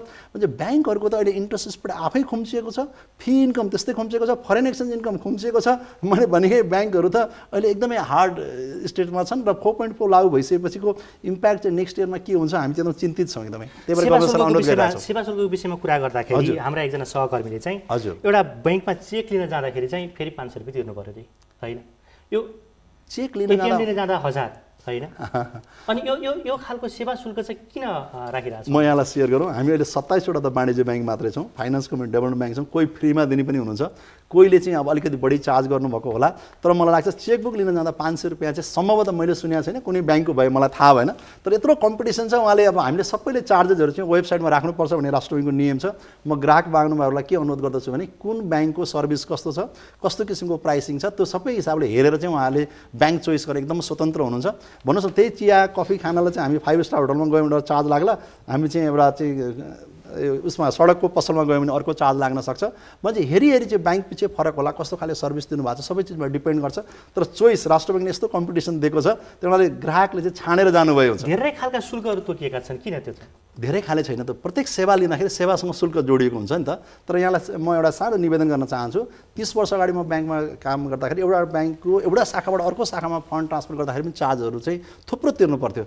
अहिले त एउटा ब्याङ्कले एनी ब्रान्च ब्याङ्किङ सर्भिस भइसकेको छ। जुनसुकै ब्याङ्कमा गयो भने एउटा ब्याङ्कको कस्टमर जस्तो चार्जेसै लाग्दैन। राष्ट्र ब्याङ्कले के भन्छ 2 लाखभन्दा तलको लिनु पर्दैन। त्यसै गरी अब क्लियरिङ चेकको केसमा पनि त्यस्तो विभिन्न किसिमको फ्री छ। पहिला चाहिँ यहाँले अकाउन्टै मेन्टेन गर्नुभयो भने लेजर फी भनेर ब्याङ्कले लिन्थ्यो, अहिले त्यो पनि लिँदैन। म्हणजे अहिले राष्ट्र ब्याङ्कले मान्छेको एक्सेस टु फाइनेन्स बढाउँ भन्ने हिसाबले धेरै चार्जेसहरू चाहिँ वेभ गर्न ब्याङ्कलाई इन्करेज गरेको छ। त्यसै गरी हाम्रो प्रतिस्पर्धाको कारणले पनि धेरै चार्जेसहरू घटेको छ। तर के हुन्छ भने तिर्नुपर्ने मान्छेलाई त तिर्नु नपरे हुन्थ्यो भन्ने लाग्छ। तर त्यो तिर्नु परेन भने त ब्याङ्कमा कसरी चाहिँ ब्याङ्क सर्भाइभ होला? कर्मचारी छन्, त्यहाँ सेयर होल्डरलाई रिटर्न पनि दिनुपर्ने हुन्छ होइन। हामीले अन्य अपरेटिङ एक्सपेन्सेसहरू पनि तिर्नुपर्ने हुन्छ। त्यहाँले नो फ्री लन्च भन्ने त अङ्ग्रेजीमा भनाइ नै छ। फ्री लन्च कहीँ पनि हुँदैन। कुनै पनि सेवाको लागि शुल्क तिर्नुपर्छ, तर कति भन्ने कुरो चाहिँ प्रतिस्पर्धाले निर्धारण गर्छ। महाजी, जस्तो राष्ट्र ब्याङ्कले चाहिँ यो सेवा शुल्क विषयमा चाहिँ केही नियमन गर्न सक्दैन? खुला बजार भनेर त भन्नुहुन्छ होइन, खुला बजारमा पनि नियमन त हुन्छ होला नि? यस्तो अब सेवा शुल्क सम्बन्धमा नेपाल राष्ट्र ब्याङ्कले छुट्टै निर्देशिकै जारी गरेको छ होइन। अनवान्टेड हिसाबले नाजायज किसिमको दस्तुर लिन नपाउने व्यवस्था गरि नै सकेको छ। यदि कुनै दस्तुर कुनै सर्भिसमा छ भने त्यो ट्रान्सपरेन्ट हुनुपर्छ, त्यो उसको वेबसाइटमा राखिया हुनुपर्छ र कस्टमरले त्यो दस्तुर हेरेरै आफ्नो चार्ज दिने नदिने, त्यो ब्याङ्क चुज गर्ने चुज नगर्ने त्यो अप्सन उसले लिन सक्छ भन्ने किसिमले राष्ट्र ब्याङ्कले निर्देशनै जारी गरिसकेको छ होइन। त्यो निर्देशन पर्याप्त छैन यदि भने पनि हामी रिभिजिट गर्छौँ होइन। आइरहेछ हामी कहाँ पनि यस्तो गुनासोहरू आउँछ नआउने होइन।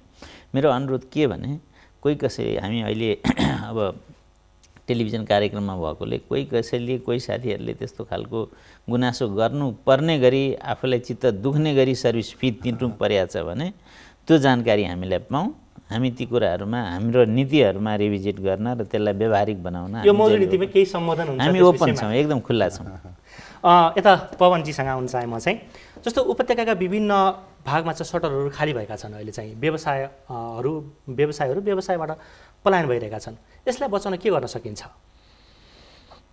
यो त अब मलाई लाग्छ हामी भी सेपमा रिकभर गर्छौँ जस्तो लाग्छ। यसो हेर्दाखेरि यो त अब अहिले सर्ट टर्म हो। यसलाई बचाउनको लागि त अब गभर्नर साहबले पनि अघि भनिसक्नुभयो, हाम्रो दाहालजीले पनि भन्नुभएको छ। एसएमई र रिटेल जुन साना कस्टमरहरू छन् त्यसलाई जोगाउनको लागि इभन ब्याजमाथि पनि ब्याज नलागोस् भन्ने हिसाबमा नै केही न केही नीतिहरू आउँछ भन्ने आश लिएकै छौँ र त्यसलाई कतिसम्म थाती राख्ने भन्ने त्यो चाहिँ पक्कै हुन्छ जहाँसम्म मौद्रिक नीतिबाट। तर यसको सबभन्दा ठुलो चाहिँ मार चाहिँ भाडाको पनि छ। अर्कोतिर हामीले 2% ब्याज घटायौँ ब्याङ्करले होइन, राष्ट्र ब्याङ्कले घटाउन लगायो। त्यो घटेपछि पनि घर भाडा चाहिँ घटेको छैन। त घर भाडा पनि त्यो हिसाबले घट्नु पऱ्यो। हिजो बिजनेस गर्न चाहिँ सबैले अहिले के छ भने एउटा बेसिक फन्डामेन्टल कुरा के छ भने अहिले हामी सबै गरिब भएको छौँ, तलदेखि माथिसम्म। यो होइन कि तलको मान्छे मात्रै गरिब भएको छ भने माथिसम्म सबै गरिब भएको छ। गरिब तलका चाहिँ व्यवसायबाट पलायन नै हुनुपर्ने स्थिति आयो नि। हो, एक्ज्याक्टली। त उहाँहरूलाई बढी सपोर्ट गर्नु पर्यो होइन, तर त्यो कस्तो खालको सपोर्ट? बाँडेर गर्नु पर्यो। त्यसको मतलब भाडा घट्नु पर्यो, त्यसको मतलब ब्याज उनीहरूको लागि स्पेसल ब्याज आउनु पर्यो। र म यसमा एउटा कुराहरू पनि जोड्न चाहन्छु। 30-40 वर्ष अगाडि वाणिज्य ब्याङ्क र नेपाल ब्याङ्क हुँदाखेरि उत्पादन गर्ने उद्योग या यस्ता साना व्यवसायहरूको लागि ब्याज कम थियो। त्यो बेला मलाई याद छ 12% ब्याज थियो भने ट्रेडिङ गर्ने र त्यस्तो इम्पोर्ट ट्रेडिङ गर्ने भएको भए 4% बढी 16% लिने। तपाईँको क्यास मार्जिन पनि तपाईँको ट्रेडिङ गऱ्यो भने 30% क्यास मार्जिन तिर्नु पर्थ्यो। उद्योगले आफ्नो लागि एलसी खोल्यो भने 10% मार्जिन तिर्नु पर्थ्यो। त्यस्तो केही पोलिसी अहिले आउनु आवश्यक छ। किनभने उद्योगलाई साना उद्योग भए पनि ठुला उद्योग भए पनि उद्योगलाई ठुलो उद्योग हुँदैमा त्यो आफ्नो पुँजीले मात्रै चलाएको हुँदैन। यो बुझ्नुहोस्, आज मैले आफ्नो इक्जाम्पल दिएँ भने 5000 कामदार काम गर्छन् मेरो उद्योगमा। आज मैले त उनीहरूलाई त पैसा दिएको छु, तिरेको छु, कहाँबाट तिर्ने त? कति दिनसम्म तिर्ने बसाएर भन्नुहोस्? त्यसको लागि त यसको मतलब केही न केही सहुलियत त चाहियो नि त, कतैबाट त सहुलियत चाहियो। यसअघि लकडाउनभन्दा अगाडि कमाएको पैसाले चाहिँ ज्याला तलब दिन सकिन्छ? यो कुरा पनि आयो। लकडाउनबाट पहिला कमाएको पैसा त यो त ट्रान्सपेरेन्ट बिजनेस हो नि। यो अरू होइन नि। कहाँ छ त्यो पैसा, कति कमाएको छ, त्यसले पुग्छ कि पुग्दैन, यो हेर्नु पर्यो। यो हरेक कुराको लागि, ब्याङ्कको लागि पनि यही लागु हुन्छ, सबै बिजनेसमा लागु हुन्छ नि। मेरो भनाइ के हो भने हामीले सबैलाई हेर्नु पर्यो, तलकोलाई बढी हेर्नुपर्छ, यसमा कुनै बिमत छैन। तर यसको मतलब उद्योगलाई हेर्नु भएन या व्यापारलाई पनि हेर्नु भएन। तर अलिकति अहिलेको बेलामा उद्योगमाथि बढी प्रेसर छ, साना व्यवसायीहरूमाथि बढी प्रेसर छ। यो सटरको कुरा गर्नुभयो, त्यहाँ बढी प्रेसर छ। यिनीहरूलाई चाहिँ जोगाउनु पर्यो। यसलाई जोगाउनको लागि ट्रेडिङको ब्याज बढाउनु पर्यो। जुन इम्पोर्ट बेसमा छ उनीहरू चाहिँ आज खुल्यो, अहिलेदेखि नै हेर्नुहोस् अब राजस्व बढ्न थाल्यो, राज्यको राजस्व बढ्न थाल्यो। यसको मतलब इम्पोर्ट बढ्यो, त्यसैले त राजस्व बढ्यो।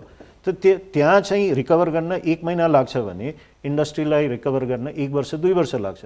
यो सटरहरूलाई रिकभर गर्न 1 वर्ष 6 महिना लाग्न सक्छ। त उनीहरूलाई जोगाउनु पर्यो। यो बेलामा ब्याज त्यहाँ कम हुनु पर्यो र अरूतिरबाट भए पनि ब्याङ्कलाई पनि जोगाउनु पर्यो। यसको मतलब यो होइन कि व्यवसायलाई चाहिँ उद्योग वाणिज्य महासङ्घले सुझावमा के भनेको छ भने 25 लाखसम्मको लागि चाहिँ ब्याज मिना गरिदिनु पर्ने लकडाउनको भनेर भनेको छ। त्यस्तो किसिमको चाहिँ उचित हुन्छ?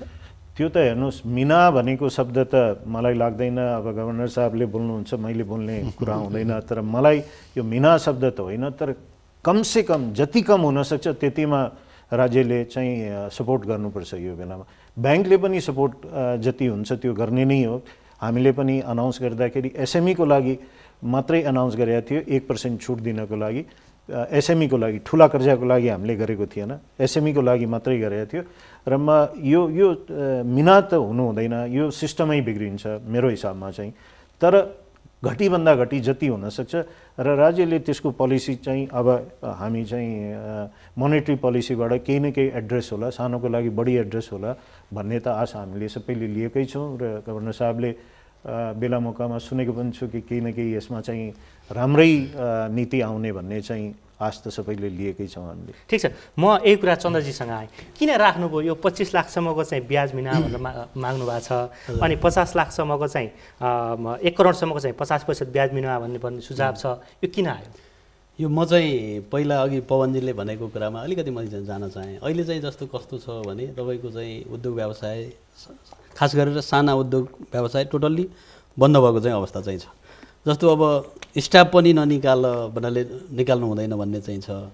अनि अब घरमै बसेर पैसा पनि तिर्नुपर्ने भन्नाले तलब पनि दिनुपर्ने भन्ने छ।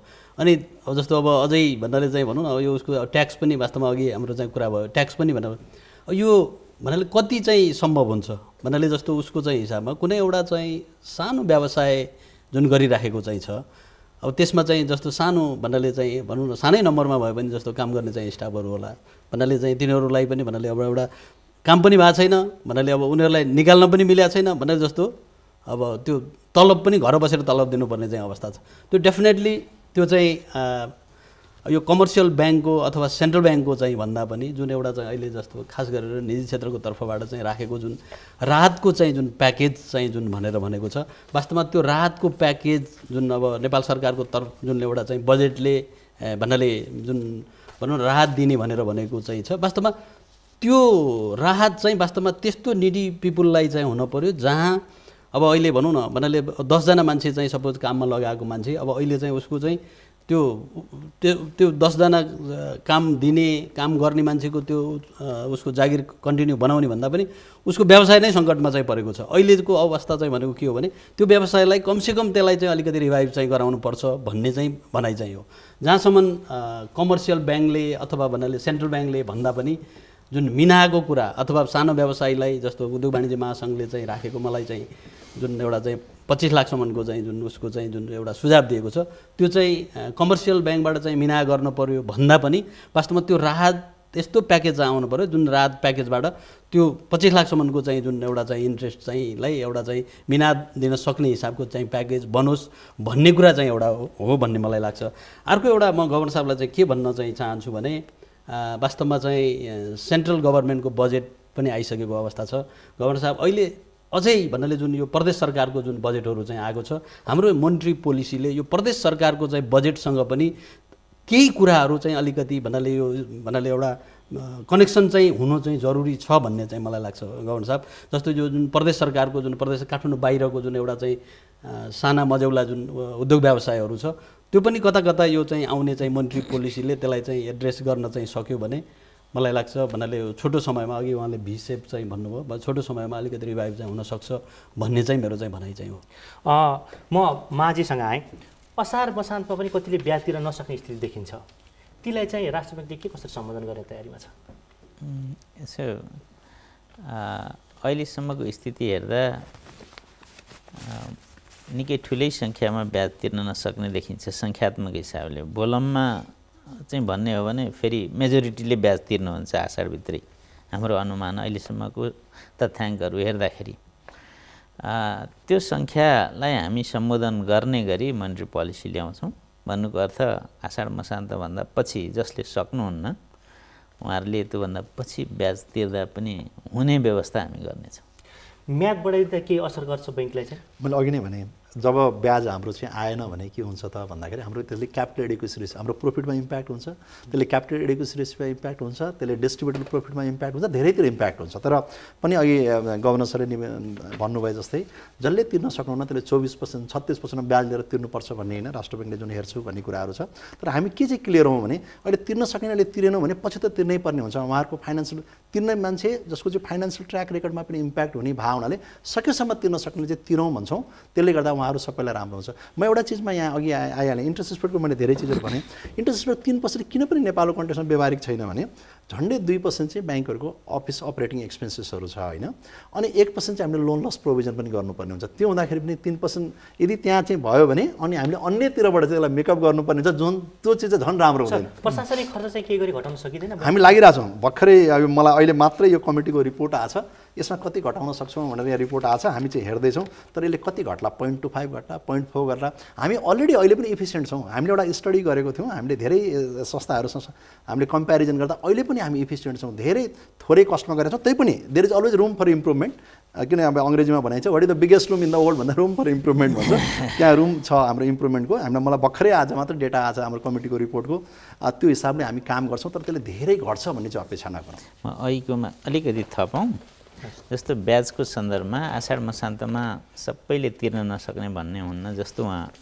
चन्द्र अध्यक्षज्यू उहाँको सन्दर्भमा उहाँको जुनसुकै बिजनेसलाई आइएमईबाट आउने आम्दानी अथवा अर्को कुनै बिजनेस कङ्ग्लोमरेट जसको छ एउटा बिजनेसबाट भएन भने अर्कोबाट ल्याउनुहुन्छ तिर्नुहुन्छ समस्या भएन तर हामीले हाम्रै आँखा अगाडि देखिरहेको जस्तो एउटा ट्याक्सी चालक कसरी लोन लिएर उसले ट्याक्सी चलाइरहेछ भने यो पिरियडमा त ट्याक्सी चलाउन हामीले दिएको छैनौँ हैन पब्लिक भेहिकल हैन बसहरू जसले चलाउनु भएको छ उहाँले चाहिँ लोन लिएर चलाइराख्नु भएको छ भने उहाँको कुनै आम्दानीको स्रोत छैन यो 4 महिनामा उहाँहरूले तिर्न सक्ने कुनै गुन्जाइसै छैन।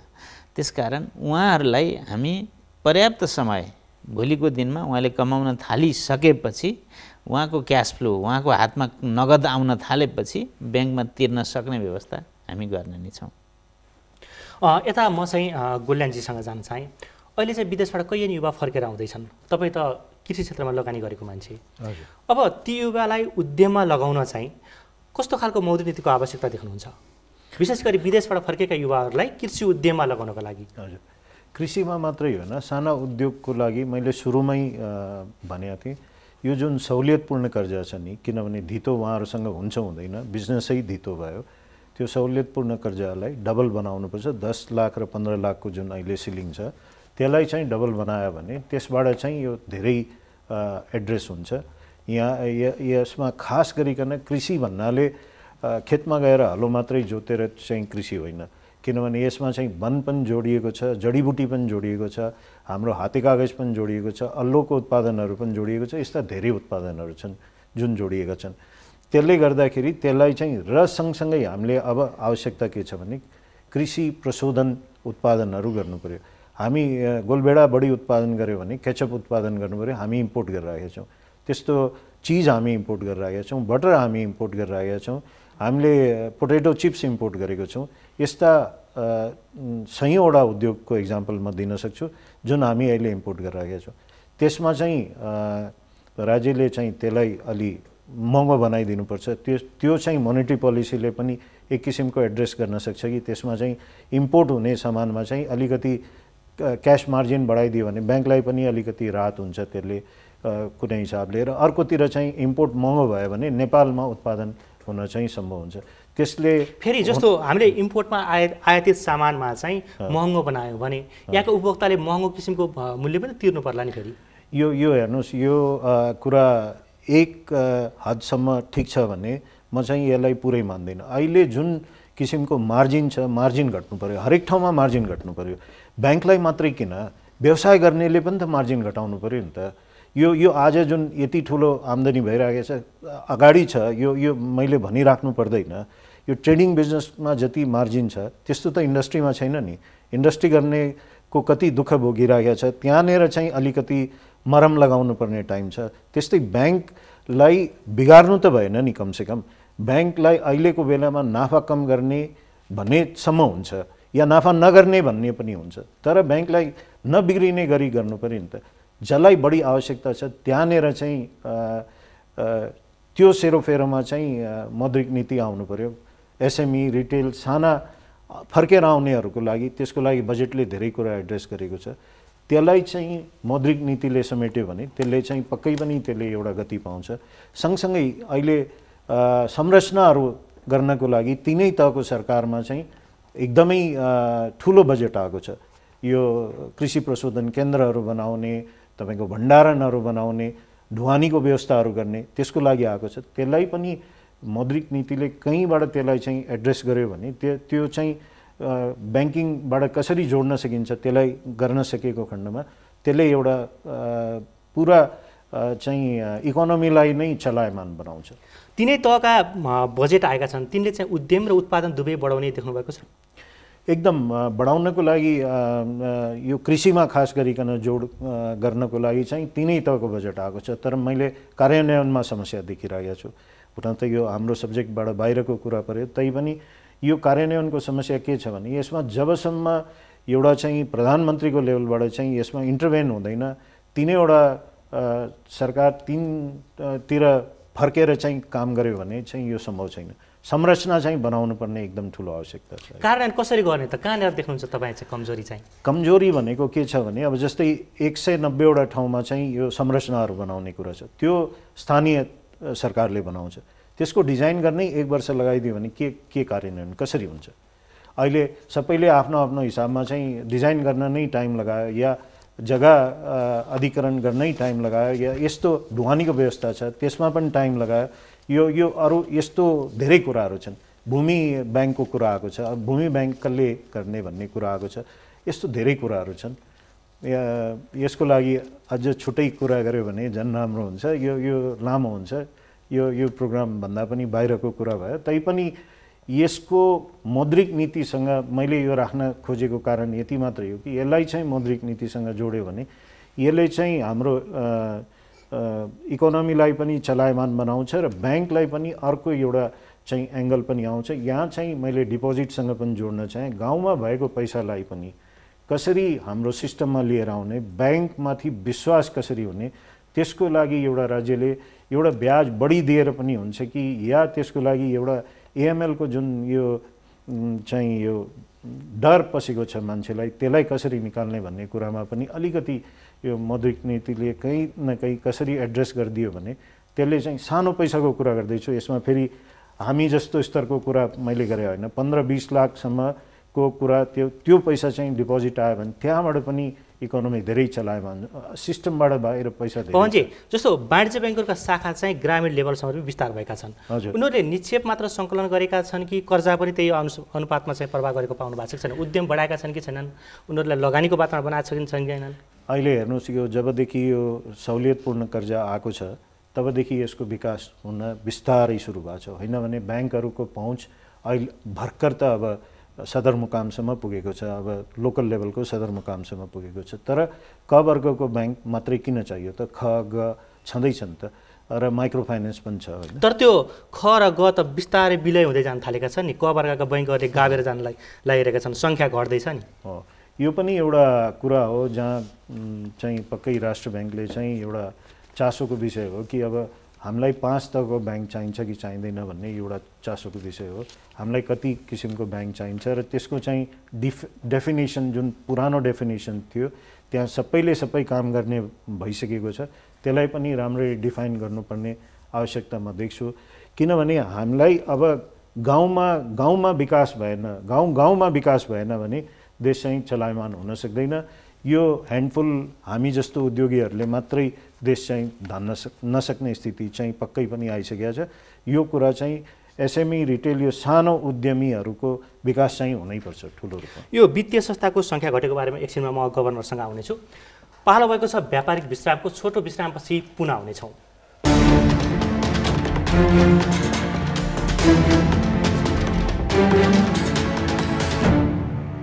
विश्रामपछि पुनः स्वागत छ। यही बिचमा हामीले उद्योगी पवन गोल्यानलाई बिदा गरेका छौँ भने हामीसँग आउनु भएको छ उद्योगी अञ्जन श्रेष्ठ। अञ्जन श्रेष्ठलाई यहाँ स्वागत। नमस्कार। प्रश्न चाहिँ म गभर्नरसँग जान चाहन्छु। यो मर्जरपछि चाहिँ ख र ग वर्गका बैङ्क तथा वित्तीय संस्थाहरूको सङ्ख्या चाहिँ घट्दै गएको छ। अब त्यसमा त साना उद्योगी व्यवसायहरूको पहुँच हुन्थ्यो। यो बेलामा चाहिँ यो वर्षको मौद्रिक नीतिमा चाहिँ त्यस्ता जुन गाबेर विलय हुने अवस्थामा पुग्न थालिसके विकास बैङ्क र फाइनेन्स कम्पनीहरू, त्यसलाई चाहिँ के आउँछ अहिले चाहिँ मौद्रिक नीतिमा चाहिँ? त्यस्तो बचाउने केही रणनीति आउँछ? हामीले यो मर्जर एक्विजिसन अर्थात् समग्र सिस्टमको कन्सोलिडेसन एकीकरणको काम सुरु गरे नेपाल राष्ट्र बैङ्कले निकै अगाडिदेखि फाइनेन्सियल सिस्टमभित्र। त्यो एकीकरणको चाहिँ प्रयास हाम्रो जारी छ, त्यो निरन्तरता नै हुनेछ। त्यसले गर्दा कुन सङ्ख्या भनौँ न, कुन क्याटेगोरीको सङ्ख्या रहन्छ अथवा यति नै रहन्छ भन्ने कुरो आउँदैन। यसमा हामीले सम्बन्धित निकायलाई छोडिरहेछौँ। तपाईँहरू आफ्नै हिसाबले चल्न सक्नुहुन्छ बेटर, सक्नुहुन्न मर्ज हुनुहोस्, दह्रो हुनुहोस् र पब्लिकलाई उद्यमीलाई तपाईँहरू सेवा पुर्याउनुहोस्। सङ्ख्या गर्दै जाँदाखेरि चाहिँ साना उद्योगीहरूको पहुँच आउटरिचको सन्दर्भमा चाहिँ यहाँले डेटा हेर्नुभयो भनेदेखि कुनै संस्थायी भएर आउटरिच पुग्ने होइन, त्यसको ब्रान्च, त्यसको नेटवर्क महत्त्वपूर्ण विषय हो। एउटा सबल संस्था छ, त्यसले राम्रो सेवा दिन सक्छ, क्वालिटीको सेवा दिन सक्छ, देशभरि उसको नेटवर्क पुगेको छ भने त्यसबाट सेवा दिने हो। त्यहाँ धेरैवटा चाहिँ कर्पोरेटहरू बनाएर, इन्स्टिट्युसन बनाएर, धेरैजना सिइओ राखेर नि चाहिँ सेवा राम्रो हुन्छ, आउटरिच पुग्छ भन्ने होइन। त्यो परिकल्पनाकै आधारमा हामीले उल्टै चाहिँ यो आउटरिच भन्दा पनि, सेवा पुग्ने विषय भन्दा पनि यसमा चाहिँ वित्तीय मध्यस्थताको कस्ट घट्ने हिसाबले पनि हामीले मर्जरलाई जोड दिएका हौँ। त्यसकारण कर्पोरेटको सङ्ख्या घट्दैमा फरक पर्दैन, मेन कुरो चाहिँ ब्रान्च नेटवर्क के कस्तो छ त्यसले गाइड गर्ने हो। यसपछि म सञ्जयजीसँग आएँ। जस्तो तपाईँ त रेमिटेन्समा पनि अलिक विज्ञ हुनुहुन्छ, जान्नुहुन्छ होइन। अब विदेशबाट आउनेहरूलाई चाहिँ के कसरी उद्यममा लगाउन सकिएला, यसमा चाहिँ तपाईँको धारणा के छ? अहिले खास गरेर यो कोभिड-19 को कारणबाट भन्नाले विदेशमा उनीहरूले पाइराखेको जुन एउटा चाहिँ रोजगारी गुमाउनु पर्ने कारणबाट पनि भन्नाले नेपालीहरू फर्किने, अब केही फर्किसकेको पनि अवस्था छ, केही फर्किने क्रममा चाहिँ छ। र त्यसरी फर्किने नेपालीहरू यहाँलाई भन्नुपर्दाखेरि जुन नेपालबाट चाहिँ जो नन स्किल भएर चाहिँ गइराखेको हुन्छ र फर्किँदाखेरि स्किल र सेमी स्किल भएर चाहिँ फर्केको चाहिँ अवस्था चाहिँ छ। त्यसले गर्दाखेरि मलाई चाहिँ के लाग्छ भने त्यसरी फर्किने जुन नेपालीहरू जुन एउटा चाहिँ स्किल र सेमी स्किल लेभलमा भन्नाले एउटा तयार भएको जनशक्तिहरू चाहिँ फर्किन्छ। त्यसमा वास्तवमा चाहिँ अघि कृषिको पनि चाहिँ कुरा गरियो। कृषि चाहिँ एउटा चाहिँ परम्परागत कृषि भन्दा पनि एउटा चाहिँ मोडर्न र टेक्नोलोजी सहितको एउटा हाइब्रिड भनौँ न प्रोडक्सनको चाहिँ कृषि को जुन एउटा चाहिँ भनौँ न प्रोडक्सनमा चाहिँ एउटा चाहिँ भन्नाले प्रायोरिटी दिन चाहिँ सकिन्छ। त्यसलाई जस्तो नेपाल सरकारले अथवा सेन्ट्रल ब्याङ्कले जुन एउटा चाहिँ जस्तो पुनर्कर्जाको कुराहरू चाहिँ गरेको छ, जस्तो चाहिँ भनौँ न अब सर्टेन चाहिँ माइक्रो क्रेडिटको कुराहरू, जस्तो एउटा चाहिँ सिप चाहिँ लिएर चाहिँ जुन एउटा चाहिँ फर्केको नेपाली छ भने सपोज दुबईमा एउटा ट्याक्सी चलाएर यदि चाहिँ नेपाल फर्केको यदि भन्नाले कोही नेपाली चाहिँ छ भने नेपाल फर्किएर आइसकेपछि हुनसक्छ त्यो ट्याक्सीको लागि चाहिँ जस्तो एउटा चाहिँ माइक्रो क्रेडिट अथवा एउटा चाहिँ एकदम मिनिमम चाहिँ ब्याज दरमा उसलाई चाहिँ एउटा चाहिँ एउटा क्रेडिट फेसिलिटी चाहिँ दिन चाहिँ सक्यो भने डेफिनेटली उसले सेल्फ भन्नाले एउटा इम्प्लोइमेन्टको पनि काम गर्न चाहिँ सक्छ। र त्यसै गरेर अघि पवनजीले पनि चाहिँ उठाउनु भएको थियो कतिपय चिजहरू जस्तो यहाँले हेर्नुभयो भने त्यो कृषिको चाहिँ एउटा चाहिँ कृषि उत्पादन मात्र चाहिँ नभएर त्यो कृषिबाट चाहिँ उत्पादित जुन एउटा चाहिँ प्रोडक्टहरू छ त्यसको चाहिँ एउटा चाहिँ अलिकति सानो रूपमा 10-20 लाख रुपियाँ चाहिँ खर्च गरेर जस्तो एउटा चाहिँ जस्तो गोलभेडाको चाहिँ क्याचअप भने जस्तै त्यस्तै चिजहरू चाहिँ मा पनि एउटा चाहिँ सानसानो एसएमई अथवा सानसानो व्यवसायहरू सञ्चालन गर्नको लागि जस्तो चाहिँ अब खास गरेर अहिले मौद्रिक आउने मौद्रिक नीतिको चाहिँ छलफल भएको हुनाले वास्तवमा यो मौद्रिक नीतिले त्यस्तो किसिमको चाहिँ इन्टरप्रेन्योरहरू अथवा त्यस्तो किसिमको चाहिँ जुन रिटर्निजहरू छ तिनीहरूलाई सपोर्ट गर्ने हिसाबको चाहिँ एउटा चाहिँ मेकानिजम चाहिँ बन्यो भने डेफिनेटली त्यो आउने मान्छेहरूले एउटा रोजगारी पनि पाउँछ र एउटा सर्टेन लेभलमा अरू मान्छेहरूलाई पनि रोजगारी दिन सक्छ भन्ने कुरा चाहिँ मेरो चाहिँ भनाइ चाहिँ हो। अञ्जनजी, उद्योग वाणिज्य महासङ्घले हालै बुझाएको सुझावमा चाहिँ 10% डाउन पेमेन्ट र 90% फाइनान्स गरी चाहिँ निजी सवारी साधन किन्न पाउनुपर्ने भनेर भन्नुभएको रहेछ, यो चाहिँ किन? अब के छ भने नि अहिले जस्तो अटोमोबाइल सेक्टरको बिजनेसको कुरा गर्नुपर्छ पहिला कुराहरू। अब अटोमोबाइल सेक्टर चाहिँ के भने अहिले धारासी अवस्थामा छ। हुन त के भन्नुपर्छ भने विगत चाहिँ नि 2-3 वर्षदेखि नै बिस्तारै क्रमबद्ध घटेको परिस्थितिहरू थियो, 30% 35% सेल्स घटिरहेको स्थिति हो। त्यो भएको कुरा पनि के हो भने नि यो हामी कहाँ चाहिँ जहिले पनि चाहिँ प्रत्येक वर्ष चाहिँ यो दसैँ तिहार पछि चाहिँ एउटा के भने 3 वर्ष कन्जिक्युटिभली एउटा के भइरहेछ भने नि तपाईँको यो लोनेबल फन्ड चाहिँ एभाइलेबिलिटी जहिले पनि चाहिँ एकदमै गाह्रो भएर जान्छ। असार वैशाख जेठपछि इम्प्रुभ हुँदै आएर चाहिँ दसैँ तिहारसम्म चाहिँ नि राम्रो हुन्छ, तत्पश्चात घट्ने चाहिँ नि लगातार कन्जिक्युटिभ 3 वर्ष भएको थियो। यो वर्षको परिस्थिति त अझै फलकै छ होइन। त्यसनाले चाहिँ नि अब यो अटोमोबाइल सेक्टरको जुन कन्ट्रिब्युसन छ तपाईँको पहिलो कुरा चाहिँ नि तपाईँको उसमा कुरा गरौँ, राजस्वको कुरा गरौँ, राजस्वमा कन्ट्रिब्युसन जुन छ सबभन्दा हाइएस्ट कन्ट्रिब्युसन राजस्वमा छ। त्यो बाहेक चाहिँ तपाईँको जुन छ रोजगारीमा 19 लाख चाहिँ करिब छ तपाईँको त्यो कन्ट्रिब्युसनको कुराहरू र सबै यसले चाहिँ नि व्यवसाय विविधीकरण गरिरहेको कुराहरू। यो खालि अटोमोबाइलको गाडीको मात्र कुरा होइन कि यसबाट सर्भिस सेन्टरको छ, अटो पार्ट्सको कम्पोनेन्टको कुरा छ। यो सबै सेल्सहरूले गर्दाखेरि नेपालको चाहिँ अर्थतन्त्रलाई चलायमान बनाउनलाई जुन चाहिँ नि योगदान गरिरहेछ यो एकदमै उल्लेखनीय योगदान छ। यो यसलाई चाहिँ नि तपाईँको बरकरार राख्नलाई जुन यो सेक्टरमा चाहिँ नि घटिरहेछ अहिलेको परिस्थितिमा 90% चाहिँ नि डाउन पेमेन्ट के तपाईँ 10% डाउन पेमेन्ट 90% किन भनिएको हो भने म एउटा इक्जाम्पल पनि दिन्छु। अहिलेको परिस्थितिमा गभर्नर साहब हुनुहुन्छ, यहाँ ब्याङ्क अर्गनाइजेसनको अध्यक्षजी हुनुहुन्छ, हाम्रो चन्द्रदाई हुनुहुन्छ है। अहिले यो कोभिडको सिचुएसनबाट चाहिँ सुरुमा चाहिँ नि तपाईँको रेमिटेन्स चाहिँ अलिक घटेको थियो, तत्पश्चात सबै नेपालीहरू अब फर्कनुपर्छ भन्ने अवस्थाले चाहिँ रेमिटेन्स पठाइएको अवस्थाहरूले गर्दाखेरि पछिल्लो पटक चाहिँ रेमिटेन्स एकदम बढेको स्थिति छ र अहिले चाहिँ डलर रिजर्भ चाहिँ एकदमै बढेको स्थिति छ र अनि हाम्रो ब्यालेन्स अफ पेमेन्ट पनि अहिले एकदमै यो अहिलेको अब इतिहासमै सबभन्दा राम्रो स्थितिमा छ हामीले। त्यसनाले हिजोको दिनमा हाम्रो डलर रिजर्भ घट्दैछ भन्ने किसिममा चाहिँ जहिले पनि यो अटोमोबाइल सेक्टरलाई यसरी अटोमोबाइल इम्पोर्ट गर्दाखेरि धेरै पैसा बाहिर गयो। सर फेरि जसरी यसरी 90% फाइनान्स गर्दाखेरि त बैंक वित्तीय संस्थाको ऋणभरि फेरि अटो सेक्टरमा मात्र थुप्रिने पनि त होला नि, जोखिम होला नि। त्यो चाहिँ नहोला। अहिले चाहिँ सिचुएसन के छ भने नि अहिले झट्टै सबभन्दा पहिला कुरा के छ भने डिमान्डको कुरा एकदमै ठुलो इम्पोर्टेन्ट कुरा छ। मान्छेसँग चाहिँ पर्चेसिङ क्यापासिटी के छ भन्ने कुरा सबभन्दा इम्पोर्टेन्ट छ। अहिले तत्कालै मान्छेले चाहिँ नि किन्न त चाहना होला तर चाहिँ त्यो लेभलमा चाहिँ एकदम किन्न सक्ने गरेर अहिले चाहिँ नि तपाईँको चाहिँ नि क्रय शक्ति चाहिँ घटेको अवस्था छ। यो 3 महिनाको परिस्थितिले गर्दा इभन व्यवसाय चाहिँ नि तपाईँको चाहिँ नि समस्यामा छ, पर्सनल इन्कम गर्नेहरू समस्यामा छ। त्यसनाले यो अहिले इन्कम नभए हुनाले त्यसरी चाहिँ जाँदैन।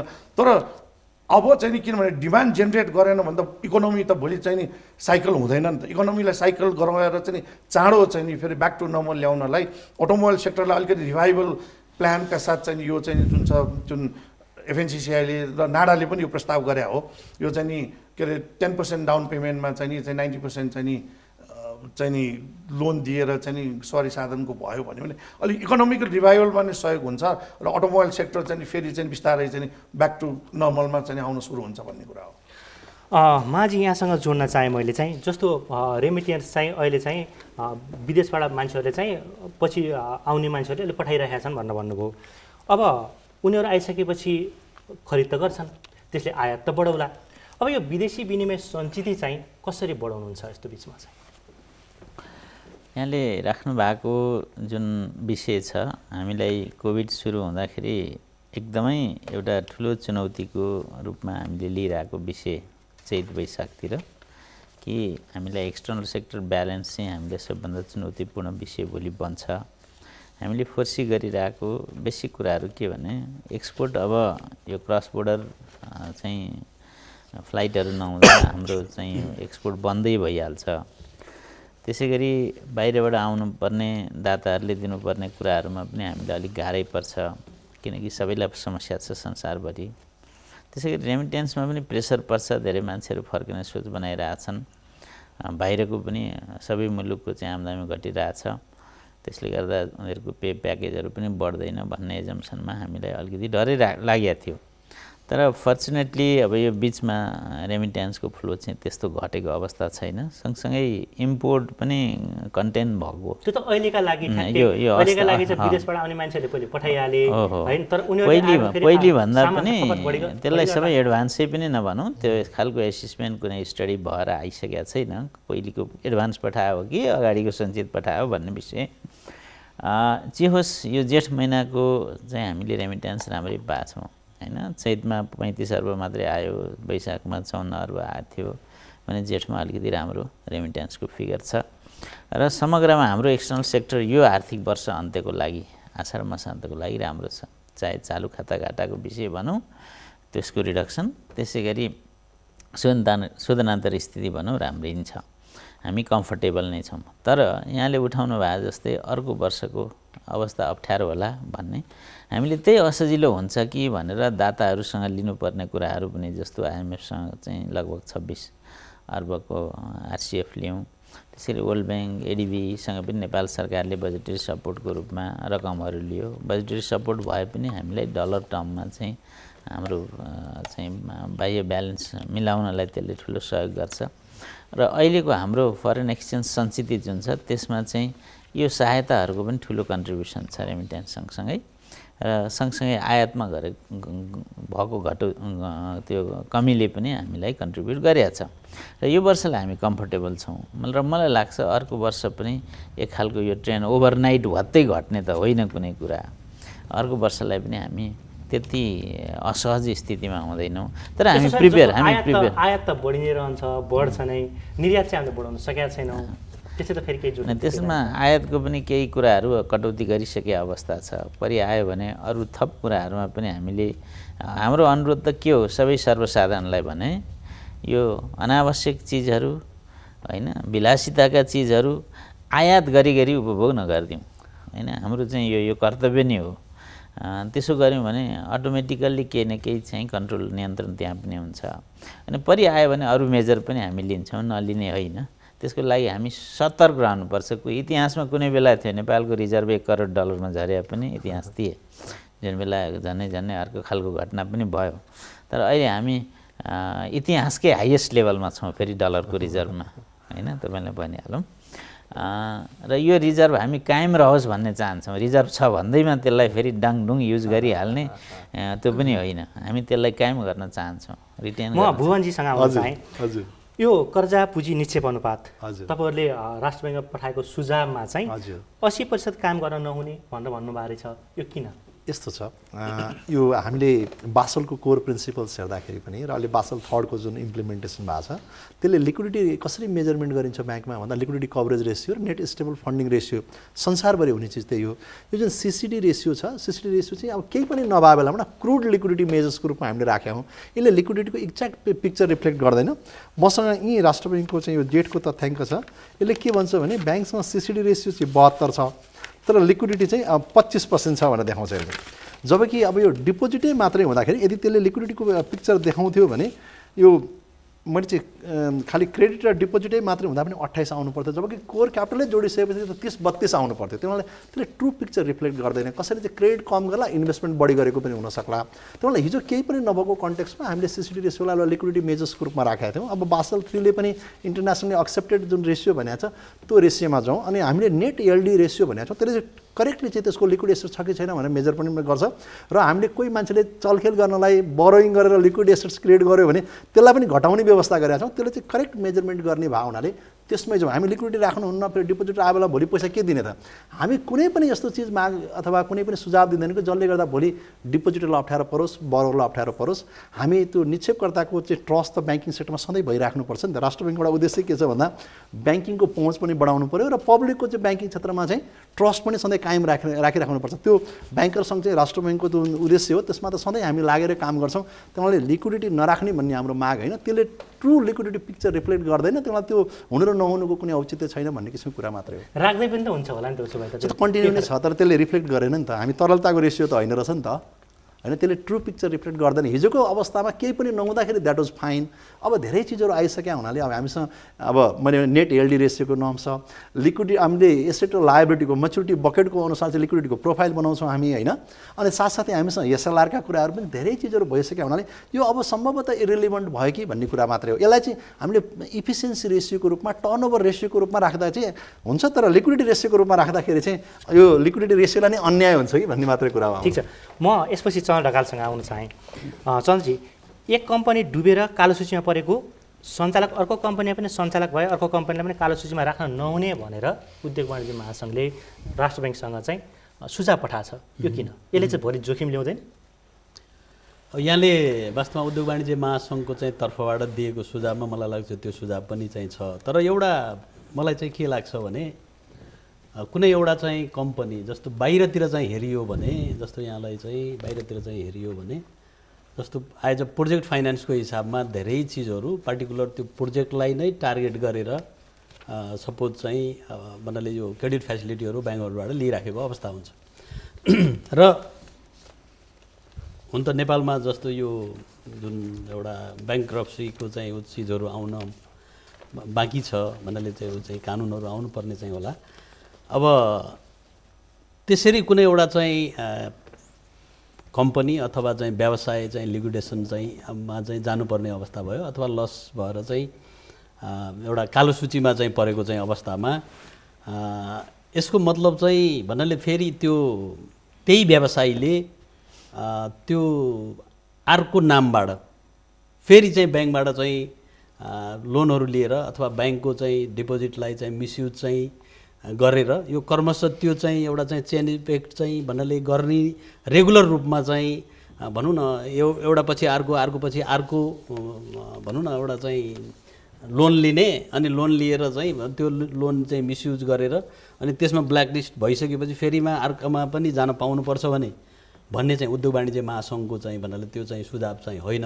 यसमा चाहिँ के हो भने जस्तो कुनै एउटा चाहिँ ब्याङ्क्रप्सी जुन यो बाहिरतिरको चाहिँ सिस्टम चाहिँ छ, सपोज कुनै एउटा चाहिँ पार्टिकुलर चाहिँ एउटा चाहिँ कम्पनी ब्याङ्क्रप्सी चाहिँ भन्नाले चाहिँ भयो अथवा लिक्विडेसनमा गयो, उसलाई ब्ल्याकलिस्ट भयो भने भोलि हुनसक्छ अरू उद्योग अरू पार्टनरसिपमा अथवा अरू चाहिँ उसमा चाहिँ उसले चाहिँ नयाँ इनोभेसनको नयाँ व्यवसाय चाहिँ सञ्चालन चाहिँ गर्छ भने त्यो अवस्थामा चाहिँ त्यो पहिलाकै कारणबाट भन्नाले कुनै एउटा चाहिँ नयाँ इनोभेसन चाहिँ गर्न खोजेको छ, नयाँ व्यवसाय सञ्चालन गर्न खोजेको छ भने त्यो जुन पहिलाको भनौँ न उसको चाहिँ हिस्ट्रीको चाहिँ हिसाबले टोटल्ली ब्ल्याकलिस्टमा चाहिँ जाँदाखेरि हुनसक्छ उसको चाहिँ नयाँ इनोभेसन नयाँ स्टार्टअप त्यो चिजहरूलाई चाहिँ भन्नाले चाहिँ असर पार्नु हुँदैन भन्ने चाहिँ भनाइ हो भन्ने चाहिँ मलाई चाहिँ लाग्छ।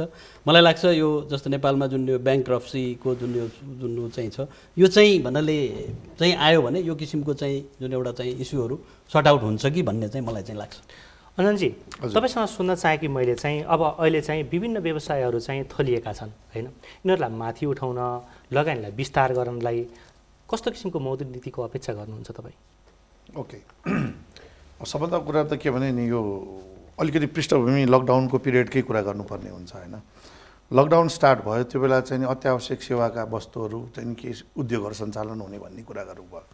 म उद्योग समितिको उद्योग वाणिज्य महासङ्घको उद्योग समितिको सभापति पनि भएको हुनाले उद्योगलाई मैले नजिकबाट निहाले हुनाले व्यवसायहरूलाई पनि नजिकबाट निहालेर हेरिरहेको हुनाले अहिलेको अवस्थामा पहिला लकडाउन भयो, लकडाउन भएपछि मैले भने तपाईँको चाहिँ नि अत्यावश्यक सेवाका वस्तुहरू चाहिँ केही उद्योग व्यापारहरू केही सञ्चालन भए त ती उद्योगहरू सञ्चालन भएको छ नि न्यून क्षमतामा सञ्चालन भएको छ। मलाई लाग्छ 25-30%, 40%, किनभने त्यहाँ चाहिँ नि वातावरण थिएन, एउटा कुराहरू मजदुरहरू पुरा आएको थिएन, प्लस चाहिँ त्यसमा के भने नि तपाईँको कुनै पनि उद्योग चलाउनलाई ब्याकवर्ड फरवर्ड लिङ्केजको कुराहरू आउँछ, त्यो पुरा साइकल पुरा नभइकन उद्योग चल्दैन। त्यो हिसाबले चाहिँ जे जति थिए त्यो अवस्थामा चाहिँ सञ्चालन भएका थिए र त्यो बेला सञ्चालन भएका उद्योगहरूको चाहिँ अहिले चाहिँ नि पीडा पनि छ। त्यो कुरा म एउटा इक्जाम्पल भन्छु, गभर्नर साहब यहीँ हुनुहुन्छ होइन, जस्तो डेरी उद्योगले नेपालमा 3टा धुलो दुध कारखाना थियो, 3टा धुलो दुध कारखानाले चाहिँ त्यो बेला चाहिँ दुध चाहिँ खेर नजाओस् अत्याधिक मात्रामा दुध लिएर रिक्स मोलेर सबै दुध लिएर चाहिँ तपाईँको चाहिँ पाउडर दुध बनाए अनि पाउडर आज चाहिँ नि गोदाममा थन्किएको छ, बिक्री भएको छैन। तपाईँको घिउ बनेको छ त बटर चाहिँ के भने बटर चाहिँ तपाईँ कोल्ड स्टोरमा चाहिँ स्टोर हुन्छ, कोल्ड स्टोरमा जति अट्यो त्यो बटर बनाएर राख्यो, त्योभन्दा अगाडि अब कोल्ड स्टोरमा नअट्ने भएपछि घिउ बनाएर राख्यो, घिउको पनि सेल्फ लाइफ 6 महिना 8 महिना हुन्छ। भनेपछि डेरी उद्योगले चाहिँ अहिले बैङ्कको ब्याज किस्ता तिर्न सक्छ। त्यो म त्यो ल्याउँदैछु, सुन्नु न।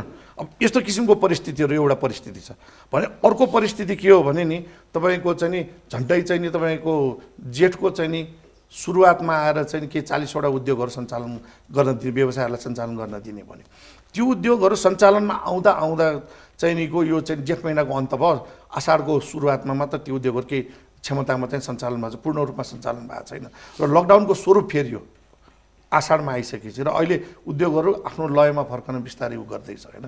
यो परिस्थितिमा चाहिँ नि के भने नि उद्योगहरू चाहिँ नि एकदमै अप्ठ्यारो अवस्थामा छ। गभर्नर साहबले पनि बुझ्नु भएको छ, सबैले चाहिँ नि डेलिगेसन गरेर गभर्नर साहबलाई पनि विभिन्न सेक्टरहरूबाट भनौँ न उद्योग वाणिज्य महासङ्घ लगायत विभिन्न अरू चाहिँ वस्तुगत सङ्घहरू सबैबाट सेक्टरबाट गएर गभर्नर साहबलाई कुराहरू राखिसकेको अवस्था छ। जस्तो अहिले चाहिँ लकडाउन अलिकति सहज भएको छ, त्यसपछि चाहिँ अनि खपत चाहिँ बढाएको छ कि छैन? कन्जम्सन चाहिँ प्याटर्न चाहिँ खासै बढ्न सकेको छैन। अहिले के छ भने एउटा खाद्यान्नको कुरा गऱ्यो भने त्यो बेला लकडाउनको पिरियडमा सबैले चाहिँ नि तपाईँको आफ्नो घरमा स्टोर गरे केही अब पाइन्न कि भनेर त्यो अवस्था हो भने अरू वस्तुहरू त खासै कन्जम्सन भएन।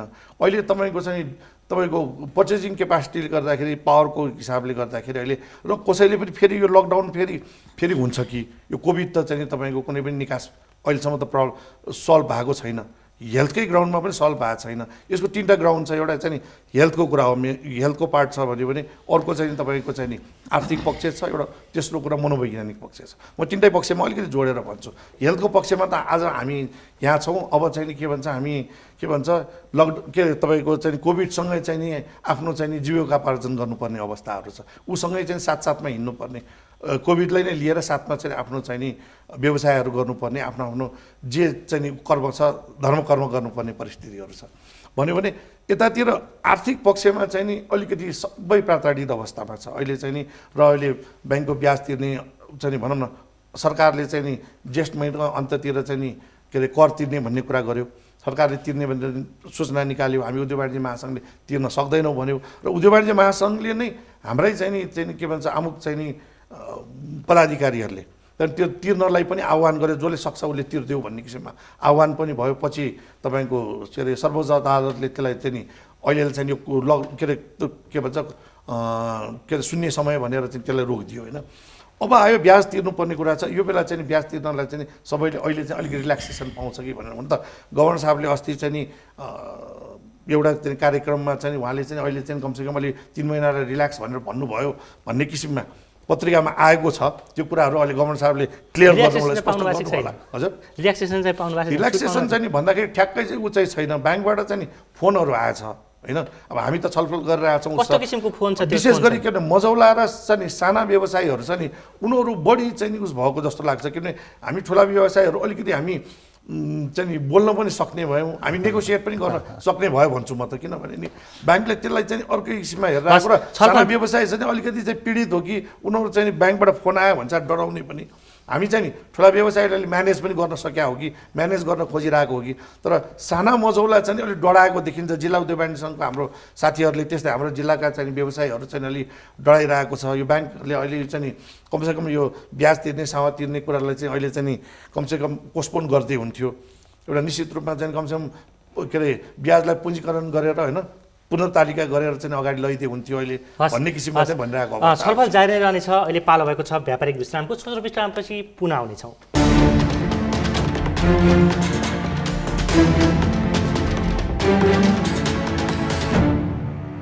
विश्रामपछि पुनः स्वागत छ। म महाजीसँग जोडिन चाहन्छु। सरकारले अहिले सवारी साधन चलाउनका लागि चाहिँ 50% भाडा भन्ने भनेर दिएको छ होइन। बजारमा जाने भने विभिन्न वस्तुहरूको महँगी बढिरहेको छ, मूल्यवृद्धि बढिरहेछ होइन। सरकारले 7% आर्थिक वृद्धिको लक्ष्य लिएको छ, त्यसले पनि केही मूल्यवृद्धि बढाउला। अनि मूल्यवृद्धिलाई 7% नियन्त्रणमा राख्ने भनेर भनेको छ, यो सम्भव छ? धन्यवाद। यो चाहिँ अब हाम्रो मोनेटरी पोलिसीभित्रकै एउटा महत्त्वपूर्ण विषय यहाँले ल्याउनु भएको छ। 7% को ग्रोथ लिइराख्दाखेरि 7% चाहिँ मूल्यवृद्धि 7% भित्र राख्ने टार्गेट एक खालको हामीले पाइराख्दाखेरि राष्ट्र ब्याङ्कले आफ्नो एक्सर्साइज गरिरहेछ। यो एउटा डेफिनेटली चुनौतीपूर्ण विषय हो। तर अहिलेसम्मको स्थिति हेर्नु हो भने यो बिचमा पनि मूल्यवृद्धि त्यति बढेको अवस्था चाहिँ हामीले पाएनौँ होइन हाम्रो डेटाहरूले। तर बजारमा चाहिँ बढेको छ, तपाईँको डाटामा चाहिँ नबढे पनि यस्तो हुन्छ। बजारमा चाहिँ बढेको छ। सामान्य ठाउँमा जाने एउटा मोमोको 100 रुपियाँ पर्ने 120 रुपियाँ पर्न थालेको छ, तरकारीको भाउ बढेको छ, सबै बढेको छ बजारमा। यस्तो हो, त्यसलाई म च्यालेन्ज गर्दिनँ यहाँले भन्नुभएको कुरो। किनभने हामी आफै पनि त उपभोक्ता हो नि, हामीलाई पनि थाहा छ कतिपय कुरा होइन। कुन वस्तुले कति वेट पाउँछ प्राइस क्यालकुलेसन गर्ने सिलसिलामा हामीले त्यसैलाई आधार मान्ने हो। अहिले मैले मेरो मन खुसी बोलेर त भएन नि होइन। म त केन्द्रीय ब्याङ्कको प्रतिनिधित्व गर्दैछु, राज्यको तर्फबाट बोलिरहेको छु भने हामीले कलेक्सन गरेर तथ्याङ्क के बोलिरहेछन् त्यो कुरो म भन्दैछु होइन। चैत मसान्तको एउटा डेटा थियो भने वैशाख मसान्तमा त्यो घटेर आयो, जेष्ठमा अझै घट्दैछ। यो बेसी कारण के हो त भन्दा तरकारीको मूल्य चाहिँ यो बिचमा राम्रैसँग घटेको अवस्था भयो, त्यसको पनि असर हामी देख्दैछौँ। अब जहाँसम्म आउने वर्षको चाहिँ मूल्य स्थिरता अथवा मूल्य नियन्त्रणको विषय छ, यो हाम्रो लागि एउटा चुनौतीपूर्ण विषय हो। र नेपालको सन्दर्भमा चाहिँ अर्को महत्त्वपूर्ण विषय के पनि छ त भन्दा हाम्रो मुख्य एउटा उद्देश्य मूल्य नियन्त्रण भइराख्दा पनि हाम्रै हातमा भएका सबै इन्स्ट्रुमेन्टले त्यसलाई नियन्त्रण गर्छ भन्ने पनि होइन। यस बाहिर अरू कयौँ कुराहरू छन् होइन। व्यापारीले लिने मार्जिन होइन, हामीले चाहिँ 20% को चाहिँ त्यो के अरे कालोबजारी ऐन अन्तर्गत एउटा दर राखे पनि कमाउनलाई त त्यो रेस्ट्रिक्सन छैन होइन। ती मार्जिनका कुरा भए। त्यसै गरी अरू कयौँ किसिमका चाहिँ के अरे व्यवधानहरू होइन, त्यस्तै चाहिँ ट्रान्सपोर्टेसन लगायतका अरू कस्टहरू आउँछन् जसले गर्दाखेरि चाहिँ हाम्रो मूल्य वृद्धि। त्यसै गरी तेलको प्राइस छँदैछ, त अहिलेलाई घटेको अवस्था भयो, त्यसको पनि बेनिफिट अन्तर्राष्ट्रिय बजारमा त फेरि बन्न थालेको छ, त्यसले पनि भोलिको दिनमा त्यसको पनि असर होला। तर के त भन्दा हामीले बजारमा माग चाहिँ सिर्जना हुने गरी हामीले चाहिँ मनी सप्लाई बढाएको कारणले नै चाहिँ उतापट्टि चाहिँ प्राइसकोलाई असर पर्ने विषयमा हामी सतर्क रहनुपर्छ। त्यसमा हाम्रो सिस्टम हाम्रो मेकानिजम एकदमै सजग छ। हामी कसियसली हेर्छौँ। सँगसँगै यहाँले एकदम राइटली कुरो उठाउनु भएको छ, राज्यले 7% को ग्रोथ टार्गेट गरेको छ। बजारमा चाहिँ अहिलेको मन्दीको अवस्थाबाट बाहिर आउनको लागि प्रशस्त मात्रामा क्रेडिट फ्लोको एक्सपेक्टेसन भोलि आश गरिएको छ। हामीले नै अस्ति नै यही मन्दीकै बिचमा पनि 10%सम्मको वर्किङ क्यापिटलको इन्हान्समेन्टको कुरो ब्याङ्कहरूलाई भन्यौँ। अरू कुरालाई तपसिलमा राखेर त्यो के थियो भन्दा अर्थतन्त्र माझी जस्तो आम जनताले चाहिँ राष्ट्र ब्याङ्कले भनेको मूल्य वृद्धि एक खालको हुन्छ, तर बजारमा चाहिँ वात्तै महँगी बढाइ हुन्छ भनेर भन्छन्। एक किसिमको यो अन्यलता छ, किन त्यस्तो हुन्छ? त्यो चाहिँ यस्तो, अब हामीले कन्जम्सन गरिराख्ने, हामीले प्रयोग गर्ने चिज एउटा रहन्छ, तर राष्ट्र ब्याङ्कले ल्याउने डेटामा समग्रता कभर भएको हुन्छ। त्यसमा धेरै खालका प्राइसका कुराहरू एकै ठाउँमा औसतमा आइरहेको हुन्छन्, त्यसरी देखिया हो। त्यसले क्याप्चरै नगर्ने भन्ने चाहिँ होइन, त्यो पिरियडिकल्ली स्टडी गरेर राखिया विषय हो, त्यो त्यत्तिकै ल्याएको विषय पनि होइन। म भुवन सरसँग आउन चाहेँ। हजुर, गत वर्षदेखि यो बैङ्क एसुरेन्सलाई अलिकति कडाइ गरिएको थियो। हजुर, फेरि यसलाई चाहिँ सहज गर्नुपर्ने भनेर माग राख्नु भएको छ, किन त्यो चाहिँ? बैङ्कहरूले जथाभावी रूपमा थोपरे भनेर भन्ने गुनासो थियो। यसको नामै ब्याङ्क एसुरेन्स होइन, ब्याङ्कले इन्सुरेन्सको पनि काम गर्ने भनेर यसको नाम ब्याङ्क एसुरेन्स भयो। अहिले संसारभरि चाहिँ इन्डिभिजुअल एजेन्ट भन्दा पनि ब्याङ्क एजेन्ट भएर चाहिँ सेल गर्दाखेरि कस्टमरलाई पनि धेरै सजिलो हुने र इन्सुरेन्सको पहुँच पनि गाउँ गाउँसम्म पुर्याउन सकिने। अघि नै यहाँले भनिसक्नुभयो 753 ठाउँमध्ये 746 ठाउँमा त हामी पुगिनै सकेका छौँ होइन। म्हणजे इन्सुरेन्सको बिजनेसलाई गाउँ गाउँमा पुर्याउन सकिने। अनि ब्याङ्कहरूको चाहिँ अब भनौँ न यो ब्याङ्क एसुरेन्स भने ब्याङ्कहरूले त्यो सेल गर्ने, त्यो पनि इन्सुरेन्स कम्पनीसँग इन्सुरेन्स बोर्डको अधीनमै रहेर गर्ने काम हो। फेरि हामीले नयाँ चिज गर्ने पनि होइन, ब्याङ्कले आफै इन्सुरेन्सको प्रोडक्ट गर्ने पनि होइन, इन्सुरेन्स कम्पनीहरूको प्रोडक्टलाई गाउँ गाउँमा पुर्याउने एउटा माध्यमको रूपमा हो। जहाँ चाहिँ ब्याङ्कहरूमा त हेर्नुहोस् न अहिले 3 करोडभन्दा बढी ब्याङ्क खाताहरू छन् होइन। झन्डै राष्ट्र ब्याङ्कको तथ्याङ्कले के भन्छ भने सबै डुप्लिकेट अकाउन्टहरू हटाउँदाखेरि पनि लास्ट इयरको असार मसान्तमै 61% थियो, त्यसपछि 40-50 लाख खाता खुल्या छ। अर्को 10% 15% थप्यो भने 70% मान्छेमा ब्याङ्किङ क्षेत्र चाहिँ पुगिसकेको छ। भनेपछि त यो इन्सुरेन्सको चाहिँ हामीसँग अहिले के छ त, कभरेज भन्दा धेरै कम छ नि त। त्यसलाई गाउँ गाउँमा पुर्याउने इफेक्टिभ माध्यम हो। तर बिमा कम्पनीहरू छन्, बिमा कम्पनीसँगै हामीले बिमा कम्पनीकै हामीले पोलिसी सेल गर्ने हो, हामीले नयाँ पोलिसी गर्ने होइन। त्यसलाई गाउँ गाउँमा पुर्याउने हामीले एजेन्टको रूपमा काम गर्ने हो। इन्डिभिजुअल एजेन्टहरू पनि हुनुहुन्छ, उहाँले पनि गरि नै राख्नु भएको छ। ब्याङ्कहरूले थोपर्छन् भनेर भन्छ नि, त्यही त त्यो थोपर्ने काम चाहिँ गलत हो। त्यही भएर हामी त एकदम क्लियर छ, यो थोपर्ने भन्ने कुरा छ नि त्यो गलत हो र त्यो सेल्फ डिक्लेरेसन हुनुपर्छ। मलाई चाहिँ यो राजी खुसीले मेरो आफ्नो बेनिफिटको लागि इन्सुरेन्स पोलिसी किनेको छु भनेर जानुपर्छ। केही ब्याङ्कहरूले धेरै नै थोपरे भन्ने कुरो चाहिँ आयो, त्यही भएर राष्ट्र ब्याङ्कले बन्द गरे हो। त्यो थोपर्ने ब्याङ्कलाई कारबाही गरौँ, यो जुन ब्याङ्क एसुरेन्स भन्ने नामकै हामी बेइज्जत नगरौँ भन्ने हो। किन ब्याङ्क एसुरेन्स त ब्याङ्कले बेच्ने हो, यो बेच्नु पऱ्यो, बदमासी गर्नेलाई कारबाही गरौँ र यो गाउँ गाउँमा इन्सुरेन्स पोलिसीलाई पुर्याउँ। किनभने यो इन्सुरेन्सको त धेरै बेनिफिटहरू छ नि त। त्यही हामी गलत गर्ने कुरालाई त हामी इन्करेज गर्दैनौँ। त्यही यो ब्याङ्क एसुरेन्स जुन नामै छ त्यो अनुसार गरौँ भन्ने मात्रै हाम्रो आग्रह हो। चन्द्रजीसँग आउन चाहेँ। अब तपाईँ बैङ्कमा पनि लगानी, बैङ्कको नाफामा पनि असर नपर्ने, थलेका उद्योगहरू पनि माथि आउने, के उपाय छ त्यस्तो? होइन, यो वास्तवमा अहिले यो कोभिड-19 को कारणबाट जुन एउटा यो दुवै क्षेत्र व्यावसायिक क्षेत्र र वित्तीय क्षेत्रलाई जुन एउटा प्रभावित चाहिँ जुन परेको चाहिँ अवस्था छ, यसमा वास्तवमा अघि पनि हामीहरूले चाहिँ कुरा गरिसकियो। यो खास गरेर यो व्यावसायिक क्षेत्र चाहिँ बच्यो भने मात्रै ब्याङ्क चाहिँ बच्न चाहिँ सक्छ र ब्याङ्क चाहिँ बच्यो भने मात्रै जुन एउटा चाहिँ व्यवसाय एक्टिभिटी सञ्चालन गर्नलाई, जस्तो यहाँलाई हेरौँ कुनै पनि उद्योग प्रतिष्ठानहरू सञ्चालन गर्नको लागि जस्तो 30% जति चाहिँ इक्विटी हाल्यो भने जस्तो 70% जति ब्याङ्कबाट चाहिँ पैसा चाहिँ लिएर चाहिँ गरिरहेको हुन्छ। यसको मतलब चाहिँ के हो भने ब्याङ्क पनि यो एज अ पार्टनरको रूपमा चाहिँ हो। यो होइन कि भन्नाले ब्याङ्क र व्यवसाय चाहिँ एकदम डिफ्रेन्ट चाहिँ उसमा चाहिँ होइन। र अहिले वास्तवमा अहिलेको अवस्था चाहिँ के हो भने जुन ब्याङ्क तथा वित्तीय संस्थाहरूले जुन पहिला योभन्दा अगाडिको वर्ष जति जुन उहाँहरूको चाहिँ भनौँ न एउटा चाहिँ मार्जिन चाहिँ थियो अथवा स्प्रेड चाहिँ थियो, त्यसलाई चाहिँ एउटा हुनसक्ने एउटा मिनिमम लेभलको चाहिँ मार्जिन चाहिँ ब्याङ्क तथा वित्तीय संस्थाहरूले चाहिँ राखेर एउटा चाहिँ सर्भाइभ गर्ने हिसाबले चाहिँ जानु पर्यो भने, अनि अब व्यवसायको हिसाबमा पनि हुनसक्छ अघि यहाँ चाहिँ हाम्रो ट्रेडिङमा चाहिँ निकै भन्नाले एउटा चाहिँ मार्जिन छ भन्ने पनि कुरा आएको थियो। अब यो चाहिँ हुनसक्छ भोलि चाहिँ व्यवसायको चाहिँ क्षेत्रमा पनि भन्नाले एउटा लेभलको चाहिँ जस्तो मार्जिन चाहिँ कम गरेर यो दुवै सेक्टरलाई चाहिँ बचाएर जानु नै वास्तवमा चाहिँ नेपालको यो अर्थतन्त्र चाहिँ जोगाउने, अर्थतन्त्रलाई चाहिँ चलायमान बनाउने यो र एउटा लङ टर्म चाहिँ भनौँ न एउटा इकोनोमिक एक्टिभिटी चाहिँ बढाउने हिसाबमा चाहिँ एउटा ब्यालेन्समै भन्नाले चाहिँ जान चाहिँ सक्यो भने मात्रै वास्तवमा चाहिँ अहिलेको सरकारले लिएको, सेन्ट्रल ब्याङ्कले लिएको र आम व्यवसायीले जुन एउटा चाहिँ मागेको जुन एउटा चाहिँ भन्नाले मिनिमम चाहिँ एउटा इन्ट्रेस्ट रेटमा जुन लोन लिन पर्यो भन्ने जुन एउटा चाहिँ माग छ, वास्तवमा त्यसको चाहिँ सोलुसन नै त्यही हो भन्ने मलाई लाग्छ। यसको मतलब चाहिँ व्यवसायीहरूले ब्याङ्क नै भन्नाले चाहिँ धाराशायी हुने हिसाबले अथवा एउटा चाहिँ सिस्टम नै कोल्याप्स गर्ने हिसाबले चाहिँ भन्नाले ऊ चाहिँ भनाइ चाहिँ व्यवसायीको पनि चाहिँ होइन र ब्याङ्कहरूले पनि जुन पहिलाको जस्तो हामी कुरा पनि गर्छौँ।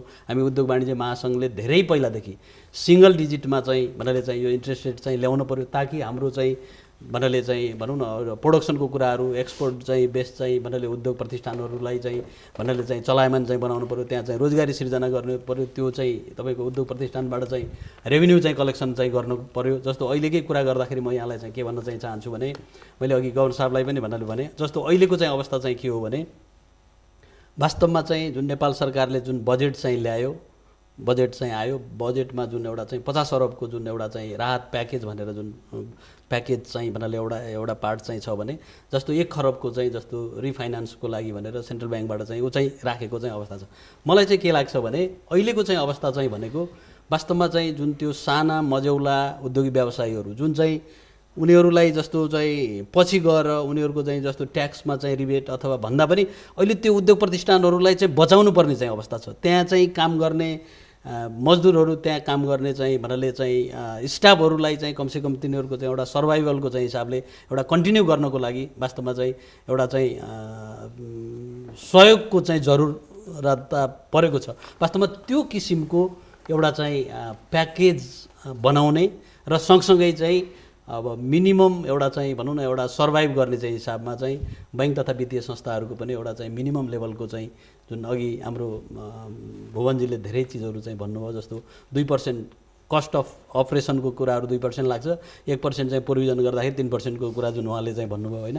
त्यसमा ठ्याक्कै चाहिँ म चाहिँ के भन्न चाहिँ चाहन्छु भने वास्तवमा यो बैङ्क तथा वित्तीय संस्थाहरूको चाहिँ जुन यो अपरेसनल जुन एउटा चाहिँ कस्टहरू छ त्यो पनि अलिकति बढी भयो कि भन्नाले त्यो पनि जुन एउटा चाहिँ होइन त्यसमा चाहिँ धेरै चिजहरू छ। त्यसमा चाहिँ मलाई चाहिँ के लाग्छ भने अघि गवर्नर साहबले धेरै कुराहरू चाहिँ भनिसक्नु भएको छ। जस्तो अहिले मर्जर र एक्विजिसनको जुन कुराहरू चाहिँ आयो, जस्तो धेरै भन्नाले चाहिँ ब्याङ्क तथा वित्तीय संस्थाहरू एज अ इन्डिभिजुअल हुन जरुरी छैन, जहाँ चाहिँ तपाईँको चाहिँ जुन नेटवर्क छ ब्रान्चले पनि वास्तवमा त्यो सर्भिस दिन सक्छ अथवा एउटा चाहिँ भनौँ न एउटा जुन भन्नाले एउटा पहुँच पनि चाहिँ पुग्न चाहिँ सकोस्, ब्याङ्क तथा वित्तीय संस्थाको चाहिँ भन्नाले नम्बर पनि चाहिँ कम होस् र त्यसले गर्दाखेरि जुन अपरेसनल एक्सपेन्सेस भनौँ न, सपोज म चाहिँ गवर्नर साहब यहाँ हुनुहुन्छ, म चाहिँ नेपालको चाहिँ ब्याङ्क तथा वित्तीय संस्थाको चाहिँ हिसाबले गर्दाखेरि गवर्नर साहबहरूको चाहिँ वास्तवमा गवर्नर साहब चाहिँ पहिला नै जुन गवर्नर साहब चाहिँ भन्नाले राष्ट्र ब्याङ्कमा डेपुटी गभर्नरको रूपमा चाहिँ हुनुहुन्थ्यो, वास्तवमा त्यति बेलादेखि नै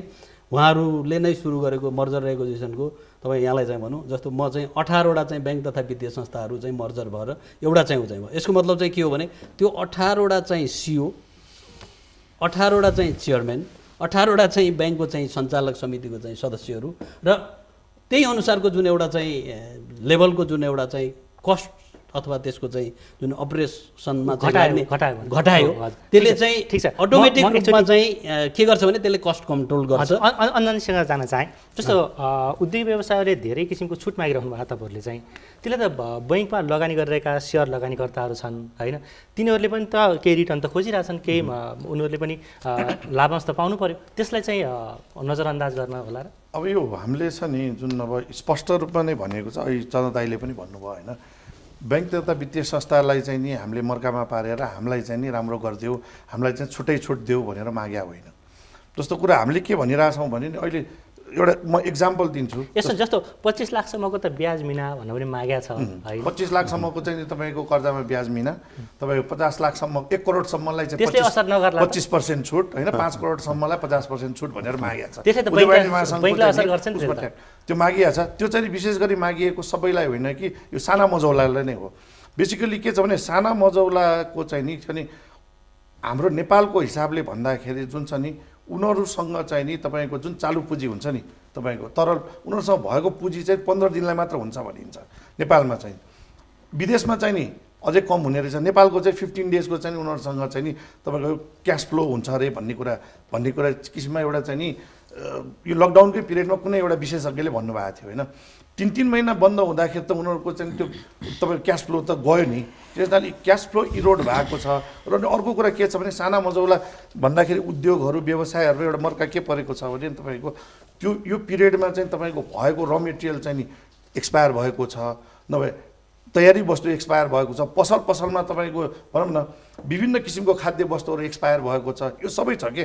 त्यसैले यो सबैलाई चाहिँ कमसेकम रिभाइभल गर्नलाई सरकारले यसरी हेरिदियो भने अहिले किनभने हामीले आशा गरेका थियौँ के भने नि उद्योग वाणिज्य महासङ्घले बजेटसँग धेरै ठुलो आशा गरेका थियो।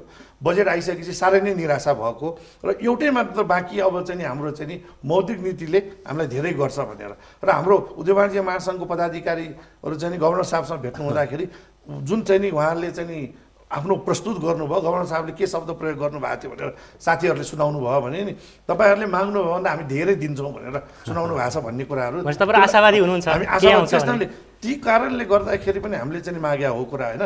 त्यसैले ब्याङ्कलाई बिगारेर होइन कि तर चाहिँ के ब्याङ्कले चाहिँ अहिलेको सिचुएसनमा अलिकति चाहिँ नि के भन्छ आफ्नो प्रफिटलाई पार्टिङ गरिदियोस्, जेरोमा आऊ भन्न खोजे होइन पार्टिङ गरिदियोस्, ताकि के भने बिजनेस यो जुन अहिले लकडाउनले गर्दाखेरि जुन इकोनोमीमा असर परेको छ, साइकललाई असर परेको छ, साइकललाई चाहिँ रिभाइभल गर्नलाई फेरि चाहिँ तपाईँको के भन्छ पहिला उठेर हिँड्ने हो त्यसपछि दौड्ने हो नि। अहिले उठेर हिँड्नलाई चाहिँ हिँड्न सक्ने गर्नलाई चाहिँ नि केही समयलाई ब्याङ्कले पनि अलिकति चाहिँ प्रफिटबाट पार्टिङ गरिदिनुपर्छ भने हो।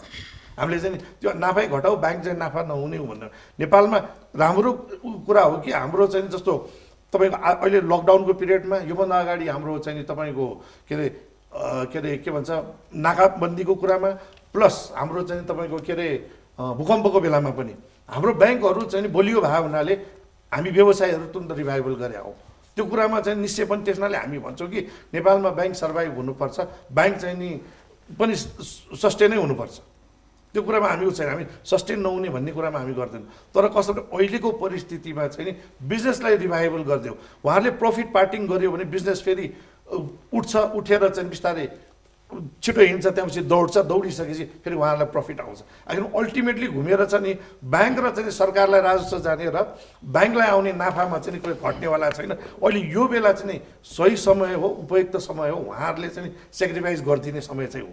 यही हामीले मागे यही नि। सुदेशजीबाट सानो चिज कमेन्ट गर्छु। अहिले वास्तवमा राष्ट्र ब्याङ्कले अलिकति प्रोभिजनिङको नर्म्समा रिल्याक्सेसन गरेको हुनाले केही नाफा देखिएला, होइन रिल्याक्सेसन नगरिदिने हो भने हामी अलरेडी लसमा छौँ है अन्जनजी।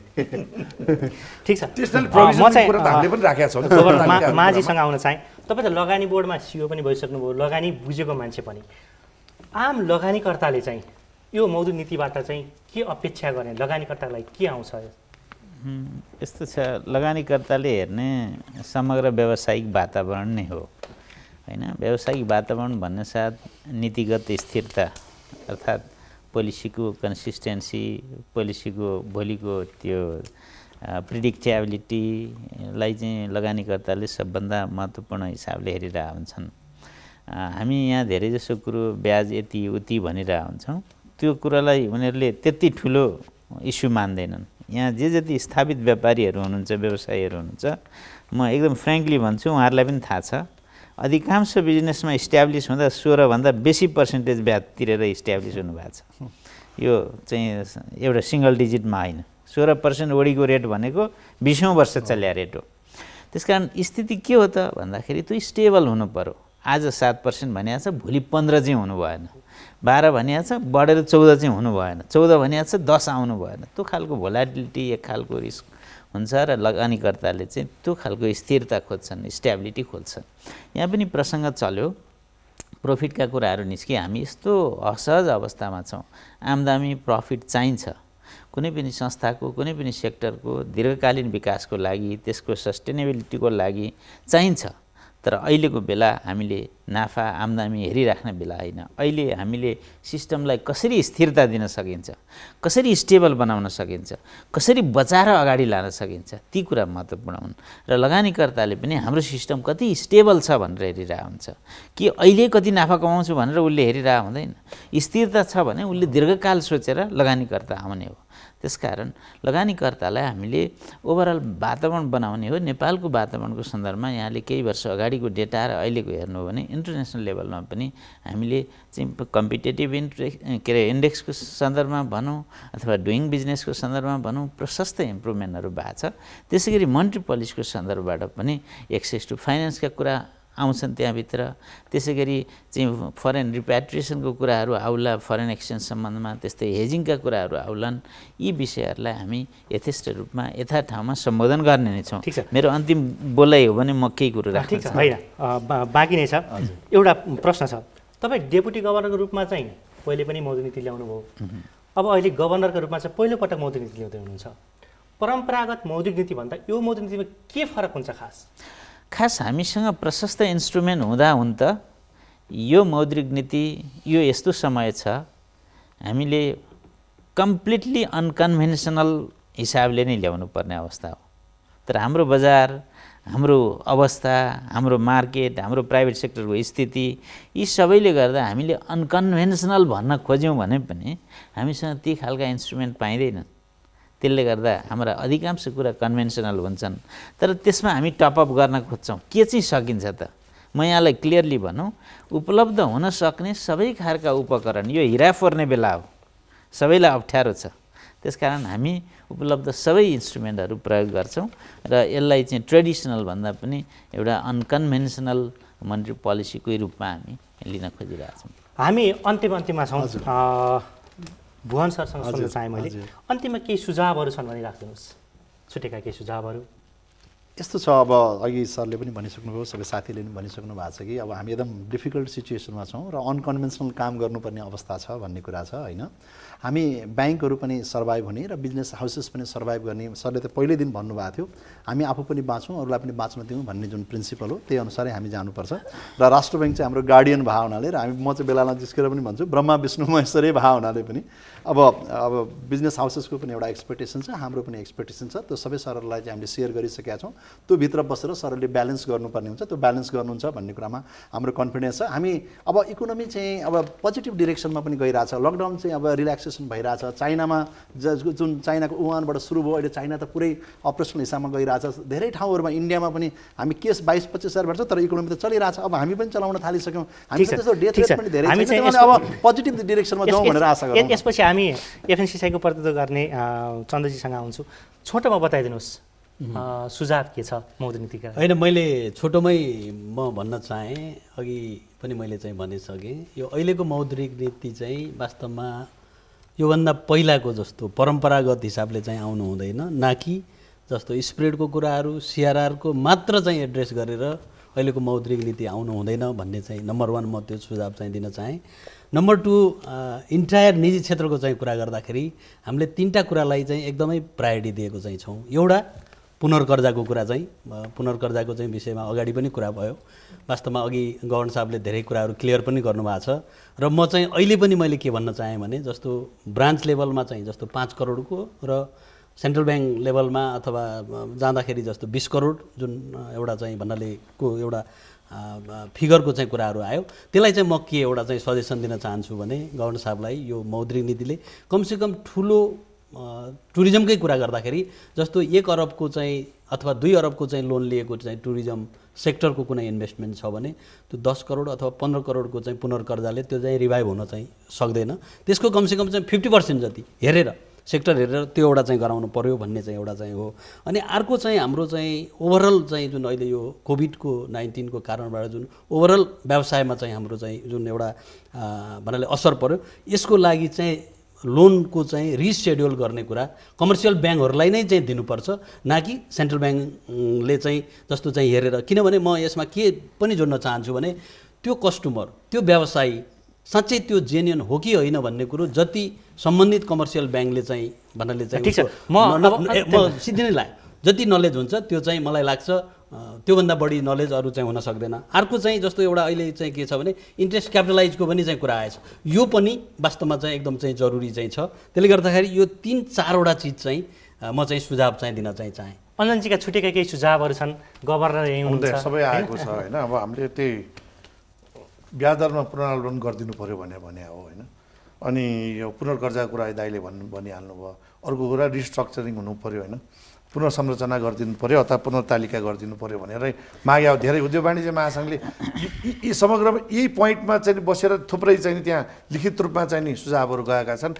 यी कुरालाई चाहिँ नि मनन गरेर अहिले चाहिँ नि मौद्रिक नीति आइदिनुपर्छ, ताकि किनभने म अहिले भने नि मैले अहिले हामी चाहिँ लकडाउन पछि यो कोभिड-19 को जुन असरबाट उठेर बिस्तारै हिँड्न खोज्दैछौँ। अब हामीलाई दौड्न हुने चाहिँ अवस्था चाहिँ बनाइदिनु पऱ्यो भन्ने कुरा हो। र यसमा चाहिँ विशेष गरी चाहिँ छ नि साना मजौला चाहिँ व्यवसायीहरूलाई चाहिँ छ नि बढी असर परेको छ, उनीहरूलाई चाहिँ नि बचाइदिनुपर्छ। किनभने नि यसले चाहिँ मार्केटमा क्रेडिट छ, हामी भनौँ ठुला व्यवसायीहरूको पनि मार्केटमा क्रेडिट छ, त्यो क्रेडिटहरू पनि तपाईँको फ्लो भयो भने चाहिँ सबै साइकल भएर चाहिँ क्रेडिट पनि उठ्छ। र एउटा कुरा चाहिँ गभर्नर साहब यहाँ हुनुहुन्छ, अब चाहिँ नि एउटा चाहिँ क्रेडिटलाई चाहिँ जस्तो हाम्रो व्यवसायीहरूको उधारो हुन्छ नि, उधारोलाई चाहिँ नि व्यवस्थापन गर्नलाई त्यसलाई पनि एउटा चाहिँ नि सिस्टममा ल्याउनलाई भोलि उठत्तीको लागि केही नै चाहिँ एउटा चाहिँ समाधान गर्ने चाहिँ एउटा ट्रिब्युनल हुन्छ कि अथवा केही निकाय रूपमा चाहिँ नि डेभलप गर्नुपर्ने अवस्था छ। त्यसको लागि राष्ट्र ब्याङ्कले पनि यसमा चाहिँ केही ध्यान दियोस् भन्ने चाहिँ हाम्रो चाहिँ अनुरोध हो। अब अन्त्यमा गभर्नरज्यूसँग सुन्न चाहन्छु, आम जनतालाई छुने गरी यो मौद्रिक नीतिमा के आउँछ?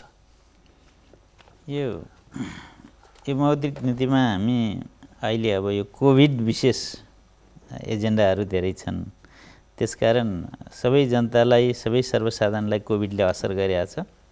त्यसले गर्दा सबैको लागि नै यो मौद्रिक नीति आउँछ। र अहिलेलाई चाहिँ म के मात्रै भन्न चाहन्छु भने यहाँ ब्याङ्कर एसोसिएसनको अध्यक्षज्यू हुनुहुन्छ, सबै ब्याङ्कर साथीहरूलाई हामी बसेर पनि कुरो गरेका छौँ। उहाँहरू जस्तो घरानिया बिजनेस कम्युनिटी जसको क्षमता छ, जसलाई निचोर्दा केही आउँछ उहाँहरूबाट लिनुहोस्, तर जो सक्नुहुन्न उहाँलाई बिल्कुल कुनै किसिमको टेन्सन नदिनुहोस् भन्ने अनुरोध ब्याङ्किङ कम्युनिटीलाई मेरो हो। त्यस्तै उहाँहरू जस्तो घरानिया व्यावसायिक समुदायलाई चाहिँ मेरो अनुरोध के त भन्दा, यहाँहरूसँग धेरै कर्मचारी लेबरहरूले श्रमिकहरूले काम गरिराख्नु भएको छ, उहाँहरूलाई रिटेन गरिदिनुहोस्, उहाँहरूले हात धुन नपरोस् र यहाँहरू सक्षम हुनुहुन्छ ब्याङ्कलाई तिर्दिनुहोस्। त्यति दुईवटा अनुरोध उहाँहरूलाई। उहाँहरूभन्दा परतिरको बिजनेस कम्युनिटी जो हुनुहुन्छ उहाँलाई चाहिँ मेरो विनम्र अनुरोध, तपाईँहरूले धेरै मेहनत गरेर सानो एउटा फुड पसल चलाउनु भयो होला, खाना पसल, कसैले रेस्टुरेन्ट गर्नुभयो होला, कसैले कफी सुरु गर्नुभयो होला, कति त भाइहरू एकदम इनर्जेटिक यङ केटाहरूले भर्खर काम सुरु गर्नुभएको छ। उहाँहरूले हात धुने काम नगर्नुहोस्, ऋण तिर्नु पर्यो, यति बेला चाहिँ ब्याज मागियो, यति बेला किस्ता मागियो भनेर हामी उहाँहरूको लागि समय बढाउँछौँ। उहाँहरूले जोस जाँगरका साथ आफ्नो काम कन्टिन्यू गरिदिनुहोस्, आफ्नो बिजनेस निरन्तरता गरिदिनुहोस्। ब्याङ्किङ सिस्टमबाट कुनै किसिमको फेसिलिटेसन उहाँहरू पाउन जायज हुनुहुन्छ भने त्यो पाउनको लागि ब्याङ्किङ सिस्टम सधैँ अग्रसर छ, सधैँ सघाउँछ। बिजनेसबाट बाहिर ननिस्किदिनुहोस्। साना बिजनेसवालालाई, एसएमएजहरूलाई र युवाहरू जो यो बिजनेसमा लाग्न खोज्नु भएको छ उहाँहरूलाई चाहिँ मेरो हार्दिक अनुरोध। हस्, यहाँहरूको अमूल्य समय र विचारका लागि धेरै धन्यवाद। हामी कार्यक्रमको अन्त्यमा आएका छौँ। मौद्रिक नीति 2077 माथिको कान्तिपुर अन्तर्क्रिया आजका लागि यति नै। कान्तिपुर टेलिभिजन हेर्दै गर्नुहोला। नमस्ते।